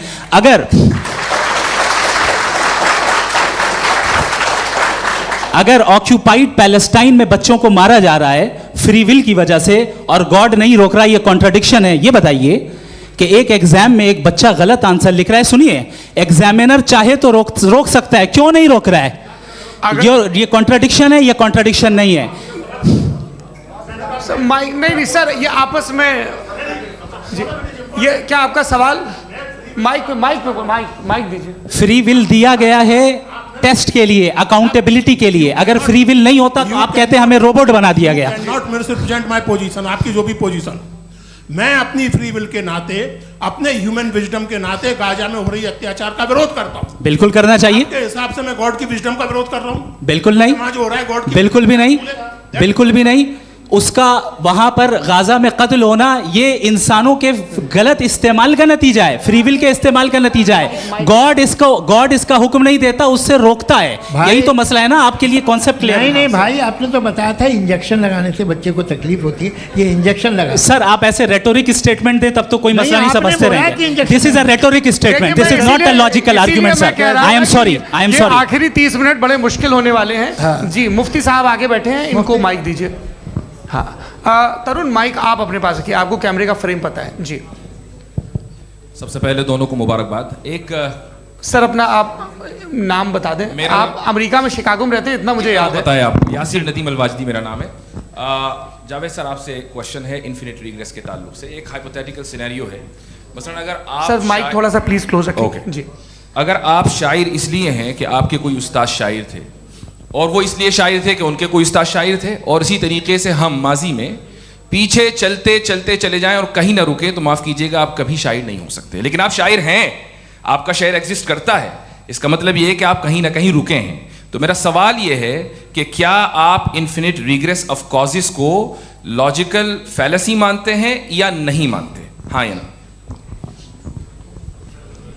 मैं इन्हें लॉजिकल फैलेसी नहीं मानता हूँ, लेकिन मेरा प्रॉब्लम यह है कि जब मैं नहीं मानता हूँ तो I will continue with this logic जो फैलेसी नहीं हो। आप एक जगह रुक जाते हैं जाके, आप कहते हैं ये गेंद कैसे बनी, ये जजीरा कैसे बना, ये समंदर कैसे बना, ये ज़मीन कैसे बनी, और अचानक गॉड पे जाके आपको ब्रेक लग जाता है। एक बार आप सवाल नहीं करते कि भाई इनको बनाने वाला तो इनसे भी कॉम्प्लिकेटेड होगा, वो कैसे बना, उसके बारे में आपने इत्मीनान कर लिया, वो हमेशा से है। तो अगर आप उसे हमेशा से मानते हैं तो फिर ये मान लीजिए कि कायनात हमेशा से है, क्या तकलीफ है? फिर हम वजूद में नहीं आते जी हैं?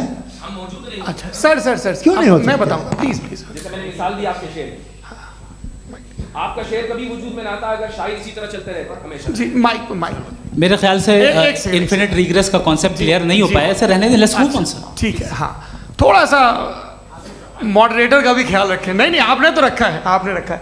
यहाँ पे गौहर रजा साहब हैं, वो भी एक सवाल पूछना चाहते हैं। माइक नीचे से ऑन कर दिए, नीचे। पहले तो ये कह दूं कि मैं उन बच्चों से शर्मिंदा हूं जिनको गज़ा में कत्ल किया गया, क्योंकि हमारे होते हुए कत्ल किया गया। लेकिन उससे ज़्यादा शर्मिंदगी इस बात से हुई कि मुझे लगा कि मुफ्ती साहब उसको जस्टिफाई कर रहे हैं। बिल्कुल भी नहीं, आप बहुत ही गलत। मुझे लगा मैं गलत हो सकता हूँ, बिल्कुल गलत। मैं सवाल पूछ रहा हूँ, मैं सवाल पूछ रहा हूँ। मैं जावेद भाई से डिसएग्री करता हूँ। एक सेकंड, देखिए अगर देखिए ऐसा, एक सेकंड आप सर, वेट, अरे आप कुछ मेरे पहले मुझे अपनी बात कह लेने दीजिए। अगर ऑडियंस तय करेगी तो फिर मॉडरेटर का मतलब नहीं। मेरा आप सबसे ये कहना है, ये बहस दो लोगों के बीच में है, एक तरफ मुफ्ती साहब, एक तरफ जावेद साहब।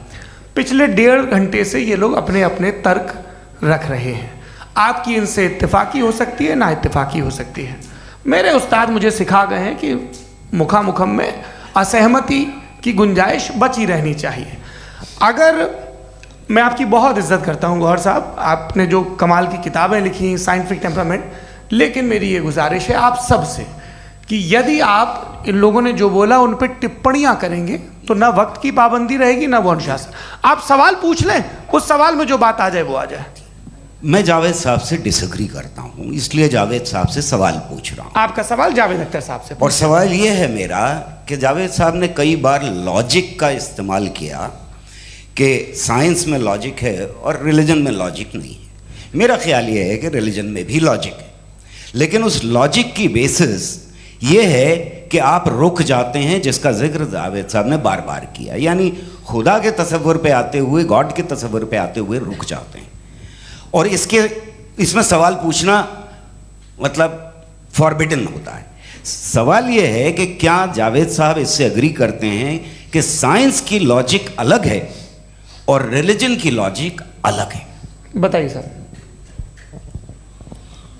देखिए, 3 चीज़ें हैं। साइंस है, एक है मंतिक है, इस्तिदलाल है, और एक जो है कुछ भी नहीं है, फेथ है, अकीदा है।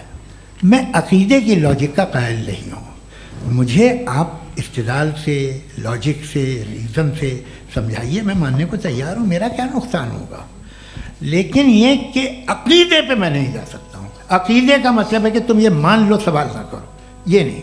आप सारी बातें करके, बड़ी साइंटिफिक बातें करके एक जगह जाके खुदा के हुदूद पे रुक जाते हैं, सरेंडर कर देते हैं। मैं सरेंडर करने को तैयार नहीं। दैट्स ऑल जी। ये आगे सर बैठे हुए हैं, इनको माइक दीजिए। भाई वो आप पूछना चाह रहे थे ना भाई? हाँ, नहीं मैं ये थैंक यू जी। आपका नाम? आसिम इफ्तिखार। आसिम जी, पूछिए। सर, जावेद सर से सवाल है कि आपने अपने क्लोजिंग माइक थोड़ा करीब रखिए। अपने क्लोजिंग स्टेटमेंट में ये बात कही थी कि मज़हब का जो फ्यूचर है वो ज़्यादा दिन नहीं जाने वाला है। लेकिन मैं देख पा रहा हूँ कि जो ऑक्सफोर्ड यूनिवर्सिटी की एक स्टडी है 2011 में हुई है, जिसके 50 एकेडमिशियंस ने इसको अंजाम दिया था, उसमें वो ये कहते हैं कि जो फेथ इन गॉड है वो इनबिल्ट है ह्यूमन नेचर के अंदर, जिसको हम कहते हैं फितरत के अंदर शामिल है वो। और वो ये कहते हैं कि अगर कोई ये समझता है कि मज़हब को वो ख़त्म कर देगा तो ये उसकी गलत फहमी है। तो आप इसके बारे में, इस स्टडीज़ के बारे में क्या कहते हैं? ठीक है, मैं उनसे एग्री नहीं करता हूँ। वो कौन से प्रोफेसर होंगे? ऐसा उनके क्या पास डेटा है, इन्होंने डेटा के बेस होगा। डेटा क्या हो सकता है? फ्यूचर का डेटा तो नहीं हो सकता ना उनके पास, प्रेजेंट का डेटा हो सकता है। डेटा आपने सुना 100 साल पहले का बाद का डेटा? मैंने तो नहीं सुना आज तक। तो आज उनकी ये राय है और होगी राय, ठीक है। दुनिया में तरह तरह की राय है लोग, लेकिन मैं समझता हूँ कि वक्त के साथ इंसान ज़्यादा से ज़्यादा रीज़नेबल और लॉजिकल होता जा रहा है। आज आप देखिए वेस्टर्न यूरोप में क्या परसेंटेज है नॉन बिलीवर्स की, बहुत हाई। वहाँ चर्च खाली पड़े होते हैं। तो अल्टीमेटली तो इंसान कोई ऐसी बात बहुत अरसे तक नहीं मान सकेगा, चाहे गलत या सही, जो उससे उसके दिमाग को, उसके जहन को, उसकी लॉजिक को अपील न करे। वो कह रहे हैं तो ऑक्सफोर्ड के होंगे तो कैम्ब्रिज के होंगे, तो मुझे क्या लेना देना। उनका डेटा मुस्तकबिल का नहीं हो सकता है। जी। दीपक, हाँ पूछिए। मैं आऊँगा, अभी पीछे की साइड भी आऊँगा, माइक वहीं भेजूंगा 2-3 साल के लिए। जी जावेद साहब, आपसे सवाल है। नमस्ते। अरे भाई सर, अगर आप ही लोग को तय करना है तो फिर 200 लोग तय कर लें। ये एक साहब पूछ नहीं रहे सर, हैं। Please don't do this sir. Everybody has a right sir, but we can only take Okay. Selected questions. No ना सर अरे ये भाई, यंग लोग भी आराम हैं से। तो इनकी ये एक अब बात उतने यंग, सुनिए। भाई आप यंग हैं कि नहीं हैं? एक मिनट, वो कह रहे हैं वो भी आइए, यंग हैं पूछ रहे हैं ना साहब, भाई। आप उनकी नौजवानी पर दावा उनको ही करने थे। हाँ मुफ्ती साहब आप यंग, हाँ पूछे। अरे भैया सर, मेरा सवाल ये है। कुछ इनसे भी तो पूछो। जी हाँ। नहीं, बस आपसे एक सवाल है। जैसे थीस्टों के पास अपने जो ईश्वर को मानते हैं उनके पास अपने सोशल गेट टुगेदर्स हैं। 5 रोज़ आज क्रिसमस आने वाला है, होली है, दिवाली है, ईद है। एथिस्ट क्या ऑफर कर रहे हैं? मतलब मैं इनकी दुकान से बोलूँ, मैं आना चाहता हूँ उस तरफ, पर मैं अट्रैक्ट नहीं हो पा रहा हूँ। मैं सोशल गेट टुगेदर्स क्या है आपके पास? वो ये कह रहे हैं कि जो धार्मिक लोग हैं, अलग अलग धर्म के लोग, उनके उत्सव त्योहार कॉन्ग्रेगेशन बहुत हैं। अब आपको मैं एक सुनाता हूँ, यहाँ हिस्टोरियन भी बैठे हैं। मृदुला जी आप बताइएगा सही है कि नहीं। ये एक कॉन्स्टेंटाइन, एक ग्रीक रोमन बादशाह था जो क्रिश्चियनिटी आने के 400 साल बाद उसने डिसाइड किया कि मैं क्रिश्चियन हो जाऊंगा, मेरी पूरी स्टेट कैंसिल हो जाएगी। उस ज़माने में ऐसे ही होता था, राजा जो धर्म इख्तियार करता था वो जनता भी कर लेती थी। इसलिए कि वो हो गया था बैंकरप्ट, और उसे जो मेडिटेरियन कोस्ट के रिच क्रिश्चियन वो थे मर्चेंट, उससे पैसा चाहिए था। तो उसने कहा यार क्रिश्चियन हो जाओ। तो उसने अपने वजीर से कहा कि भाई ये हिस्ट्री है कि अब हम लोग क्रिश्चियन हो जाते हैं। पहले सर हो जाएंगे, कोई प्रॉब्लम नहीं है, लेकिन एक प्रॉब्लम ये है कि 17 दिसंबर से 25 दिसंबर तक जो पेगन फेस्टिवल होता, जो पेगन थे वो लोग, जो फेस्टिवल होता है वो बंद हो जाएगा, इसलिए कि हम क्रिश्चियन हो गए तो होगा नहीं। तो वो बच्चों को बहुत बुरा लगेगा, पब्लिक को बहुत इन्जॉय करते हैं, ख़ासतौर से 25 को मेन डे। तो उसने कहा हाँ ये तो सही कह रहे हो। ये जीसस क्राइस्ट की पैदाइश कब थी? कहले साहब वो अप्रैल में थी। नहीं, कट करो, वो 25 दिसंबर को है। यह हकीकत है जी। और 400 साल बाद क्रिश्चियनिटी के अप्रैल से दिसंबर ले आए, और इसलिए कि यहाँ पेगन फेस्टिवल होता था। अब मनाते हैं आप आराम से। ये जो सारे फेस्टिवल हैं ये रिलीजन से, हर एक को एक इंटरटेनमेंट डिपार्टमेंट चाहिए होता है अपनी कंपनी चलाने के लिए। तो ये रिलीजन ने, ये सेकुलर त्यौहार थे जिन्हें रिलीजन्स ने ले लिया है। ये मौसम के थे, फसलों के थे, किसानों के थे, उसको आपने लेके रिलीजियस रंग दे दिया। ये कोई रिलीजन से थोड़ी आए आप। अच्छा हमें देखिए, हम तो मुल्द हैं, हम ईद मनाते हैं, हम दिवाली मनाते हैं, हम होली मनाते हैं, हम क्रिसमस मनाते हैं। बम्बई की फिल्म इंडस्ट्री की सबसे बड़ी होली हमारे घर में होती है, सबसे बड़ी ईद हमारे घर में होती है। वो हमारे सोशल वो है, हमारे हेरिटेज है। ऐसा थोड़ी है कि we will throw the baby along with the water. ये तो अच्छी चीज़ है, इन्हें रखो, जो बेकार है फेंक दो। जी हाँ। हेलो जी, मेरा सवाल नादवी जी से है। जैसा कि आपने बोला कि गॉड टाइम के भी परे हैं, और गॉड इतनी कॉम्प्लेक्स चीज़ है कि उसे ह्यूमन माइंड समझ नहीं सकता, और गॉड ने अर्थ पे फ्री विल भी दे दी है। तो आप अपना वक्त ज़ाया क्यों कर रहे हैं गॉड के बारे में बात करके? अपन को तो बात करनी चाहिए कि सोसाइटी को बेहतर कैसे करें। जी, मैं गॉड वही बताता है सोसाइटी को कैसे बेहतर करें। अभी मैं आपका जवाब देता हूँ।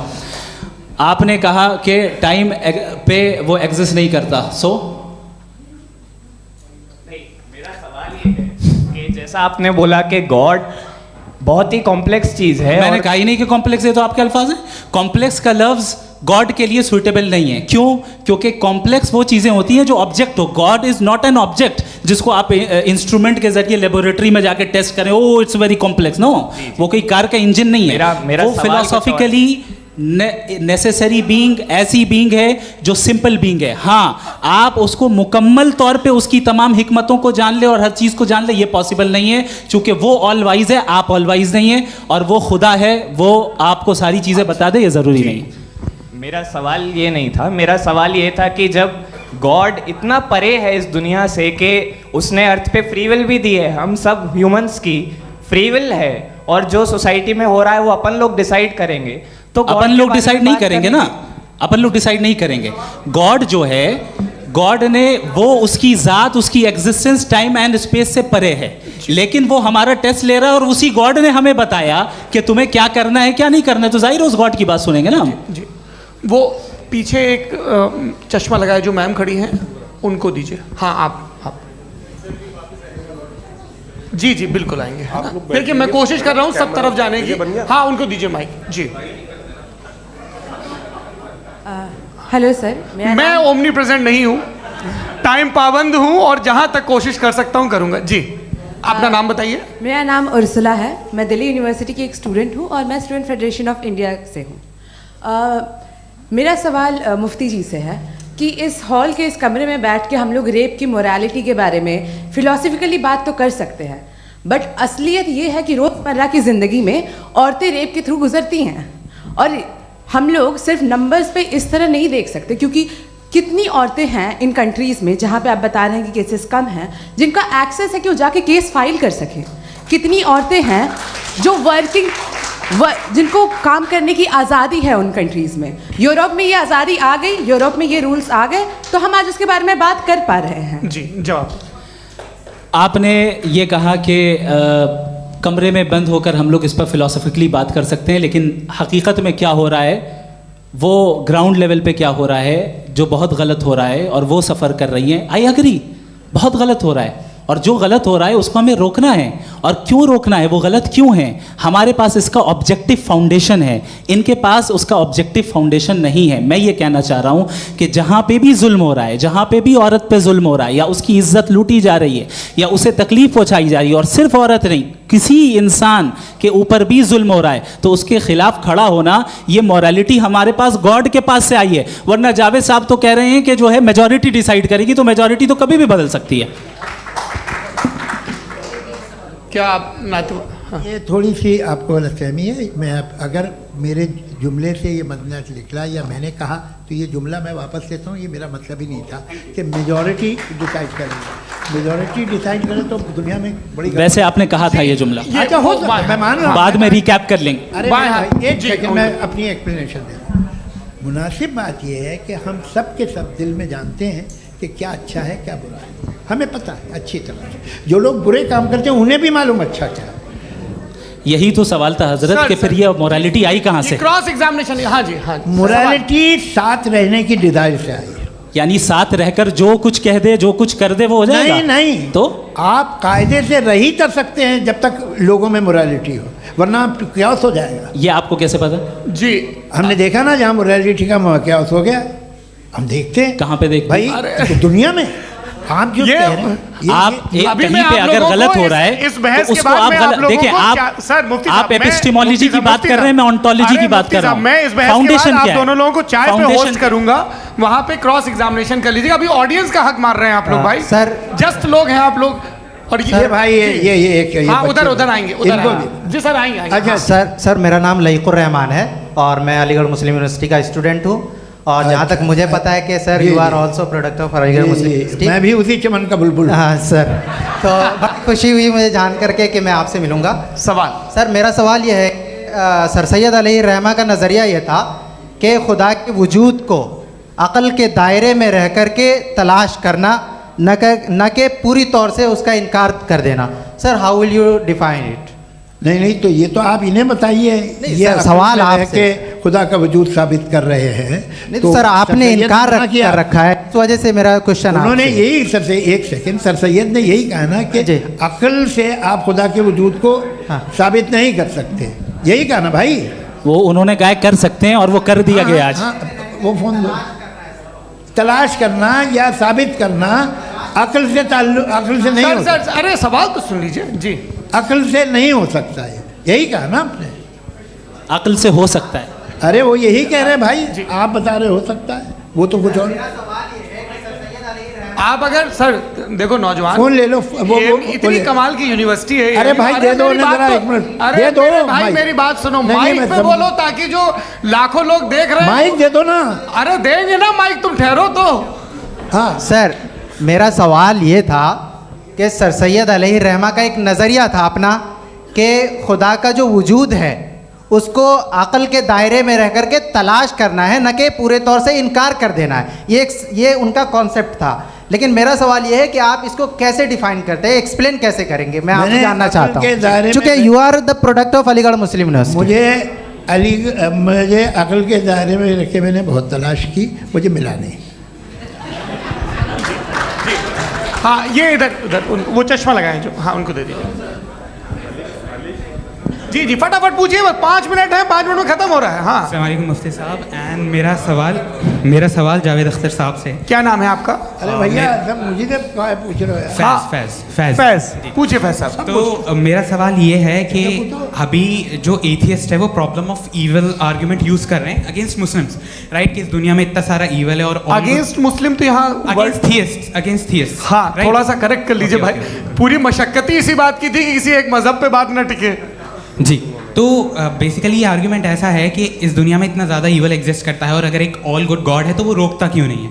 लेकिन इस सवाल में एक हिडन अजम्पशन ये है कि इस दुनिया में ईवल एग्जिस्ट करता है। अब एथियस्ट ये कैसे ऑन्टोलॉजिकली प्रूव कर सकते हैं कि इस दुनिया में ईवल एग्जिस्ट करता है? मैं आपको बताता हूँ, थोड़ा सा समझा। नहीं सर हम लोग इनको सुनने आए। नहीं please don't do that. I want to explain ontologically. नहीं हम समझ गए सर, इनको अब जवाब देने दीजिए। अच्छा सवाल पूछ लो। मैं अभी तक क्या था वो मैं थोड़ा सा ऐड ऑन कर लेता हूँ। तुम गुरु, तो हम जब इसका राउंड 13 करेंगे ना तब तुमको स्टेज पे बिठाएंगे। जी तो हाँ जल्दी से। तो देखिए एथियज्म के हिसाब से सब कुछ रैंडमली बन गया है, सब कुछ एटम्स और मॉलिक्यूल्स है। एक पत्थर में और मुझ में सिर्फ इतना फर्क है कि हम लोग एटम्स और मॉलिक्यूल्स का अलग अलग रीअरेंजमेंट है। अब एक पत्थर को कोई इंसान तलवार से 2 टुकड़ों में काटते या मुझे, according to atheism it is same. There is no evil and good according to atheism. जी अच्छा फैज साहब का सवाल ये है कि हाँ कोशिश भी करते तो इससे गलत सवाल नहीं कर पाते। एक लाइफ फॉर्म है और लाइफ फॉर्म में फीलिंग्स हैं, मतलब लाइफ फॉर्म सुनता है, देखता है, टेस्ट कर सकता है, फील कर सकता है। तो उसकी जो ये जो क्वालिटी इस बबल में आ गई हैं वो जानवर में भी है, इंसान में भी है। तो जाहिर है कि उसे कोई तकलीफ पहुंचेगी, तो चूंकि उसके पास वो सेंसिटिविटी है तो मैं करेगा। पत्थर में वो सेंसिटिविटी नहीं है। तो ये क्या सवाल हुआ कि अगर पत्थर को काटा तो पत्थर को तकलीफ नहीं होती, तो आपको काटे तो आपको क्यों तकलीफ हो? बैठ जाइए। जी हाँ अगला सवाल। हाँ पूछे जी जावेद अख्तर साहब। अरे भैया सब आप लोग मुफ्ती साहब को छोड़ रहे हैं तो मेरे ही पीछे पड़े हैं क्या? फिर चलो बोलो भाई। You asked how God can exist when children die in Gaza. हाँ? You asked how God can exist when children die in Gaza, and you also mentioned the rise of atheism in Europe. But the same events also are leading many atheists and non-believers to turn towards faith. How do you interpret this contradiction, where suffering pushes some away from God, yet brings others closer to belief? देखिए आपको एक बात बताऊं, दुनिया perfect तो कहीं भी नहीं है, हर जगह कुछ खामियां हैं। बेटा एक मिनट, मैं आप ही को कहेंगे। देखो वो तो कुछ खामियां, कमज़ोरियां, खराबियां सब जगह है। लेकिन अगर देखोगे ईमानदारी से कि दुनिया सबसे ज़्यादा महज़ब कहाँ है, एक आम शहरी को कहाँ हुकूक हासिल हैं, वो बोल सकता है, अपनी मर्ज़ी से काम कर सकता है, अपनी मर्ज़ी से राय दे सकता है, हुकूमत के ख़िलाफ़ बोल सकता है, बरसरे इक़्तिदार लोगों के बारे में बोल सकता है, सरमायादारों के ख़िलाफ़ बोल सकता है। तो आपको ये स्कैंडिनेवियन कंट्रीज़ में मिलेगा, वेस्टर्न यूरोप में मिलेगा। मैं नहीं कह रहा वो परफेक्ट है, बिल्कुल नहीं, वहाँ बहुत ख़राबियाँ भी हैं, परफेक्ट तो कोई। लेकिन जिन जिन मुल्कों में, लैटिन अमेरिका देखो, गल्फ़ देखो, वहाँ पर आपको ये ज़रूर है कि रेप नहीं होते होंगे। रेप की ज़रूरत क्या है भाई? उसको तो ख़रीद लो, घर में रखो, सड़क पर रेप करने की क्या ज़रूरत है? मगर सुनिए, मगर हकीकत ये है कि वहाँ शख्सी आज़ादी राय देने की, बोलने की नहीं है। जी ये एक आखिरी सवाल मुफ्ती साहब से। हाँ मैम इनको माइक दीजिए। शुक्रिया। मेरा नाम मनीषा है, मैं हरियाणा से आई हूँ। मैं मुफ्ती साहब से एक बात पूछना चाहती हूँ। आप बार बार जावेद साहब को कॉन्ट्राडिक्ट तो कर रहे हैं कि आपने ये कहा, लेकिन आप भी अजम्पशंस के बेसिस पे बात कर रहे हैं। आपने खुदा के होने का कौन सा प्रूफ पेश किया है, खुदा की एग्जिस्टेंस का? अब इस सवाल को अलग रहने दीजिए, कौन एथीस्ट है कौन नहीं है। और दूसरी बात जो आपने एक छोटी सी कही थी कि ये फ्री विल का इस्तेमाल करता है इंसान अपनी, लेकिन इस फ्री विल का इस्तेमाल में मतलब खुदा ने ये दे दी सबको ये इजाज़त कि वो कितना घिनौनापन और कितने ज़्यादा ख़राब से ख़राब तरीके इस्तेमाल कर सकता है। जवाब सुनते जी। आप फ्री विल को मानती है ना, या अब कहती है कि फ्री विल नहीं है ना? मानती है ना? तो अब आपके पास इसका कोई एक्सप्लेनेशन नहीं है कि अगर एक इंसान उस फ्री विल का इस्तेमाल करके गलत काम कर रहा है और बच के अच्छी ज़िंदगी गुजार के निकल जा रहा है, उसका कोई रिकम्पेंस नहीं है। हमारे वर्ल्ड व्यू में जो इंसान गलत काम कर रहा है उसको भी रिकॉम्पेंस यानी उसका बुरा बदला मिलना है, और जो सही काम कर रहा है उसको सही बदला मिलना है। लिहाजा जो फ्री विल है वो इस तरीके से है कि एक लिमिटेड टाइम तक खुदा ने मोहलत दी है। ऐसा नहीं कि छूट दे दी, जो करना है करते रहो हमेशा। वक्त आएगा जब एग्जाम का टाइम खत्म होगा तब रिजल्ट आएगा, दौराने एग्जाम जबरदस्ती आपको नहीं बताया जाएगा। अरे भाई एक सेकंड, जी एक सवाल मुफ्ती साहब से मेरा, मुफ्ती साहब से एक सवाल, रुक जाइए, आपसे फोन, आप इसके बाद आपसे यही रहेंगे वो। हाँ बोलिए। मैं मुफ्ती साहब एक ही सवाल करता हूँ कि अगर जो हो रहा है फ्री विल से हो रहा है और एक दिन बरोज़ क़यामत इंसाफ होगा मैशर में वगैरह वगैरह, तो दुआ क्यों मांगते हैं लोग? दुआ मांगते हैं इसके मतलब है अभी भी उसने ये डिपार्टमेंट रखा है कि मैं रोज़मर्रा की ज़िंदगी में इंटरफेयर बिल्कुल बिल्कुल ही कैन। तो तुम कैन हो, तुम मुझे नौकरी दिला देते हो, मेरे बेटे को ग्रीन कार्ड दिला देते हो, और 45,000 बच्चे मरते हो उन्हें रोकते नहीं हो। नहीं तो क्या आप ये कह रहे हैं कि इस दुनिया में जालिमों को कभी पकड़ ही नहीं होती है? अरे जो भी पकड़ होगी वो बच्चे रोते हैं। बिल्कुल, देखिए मैंने अपने ओपनिंग स्टेटमेंट में यही कहा था कि जनाब जावेद साहब सिर्फ इमोशनल आर्गुमेंट देंगे। This is an emotional argument. ये छोटे मोटे इसके पीछे का रीजन मैंने बताया क्या है। देखिए मैं इसके पीछे का रीजन क्या है मैंने बताया। मंच से आप लोगों को सज्जनों इसलिए कह रहा हूं ताकि थोड़ा सा आपके कॉन्शियंस पे जोर रहे कि आपको ऑर्डर बचा के रखना है। वक्त तय हुआ था, ये वक्त पूरा हुआ, आपने इतने धैर्यपूर्वक सुना, मैं आप सबका बहुत बहुत शुक्रगुजार हूं। यदि इन दोनों विद्वानों की इच्छा होगी तो कभी हम इस बातचीत का राउंड 2, राउंड 3, यही तो देखिए खूबी है इंसान की कि बहस मुबाहसे में वो पड़ा रहता है। आप लोगों ने बड़े धैर्य का परिचय दिया, बहुत बहुत शुक्रिया। इसी के साथ ये बातचीत यहाँ पे समाप्त होती है। आप लोग को मैं एक बात बता दूं, ये सारी बहस हो गई, अब मुफ्ती साहब और बड़े मुफ्ती साहब इन साथ के साथ मैं खाना खाने वाला हूँ। अच्छा।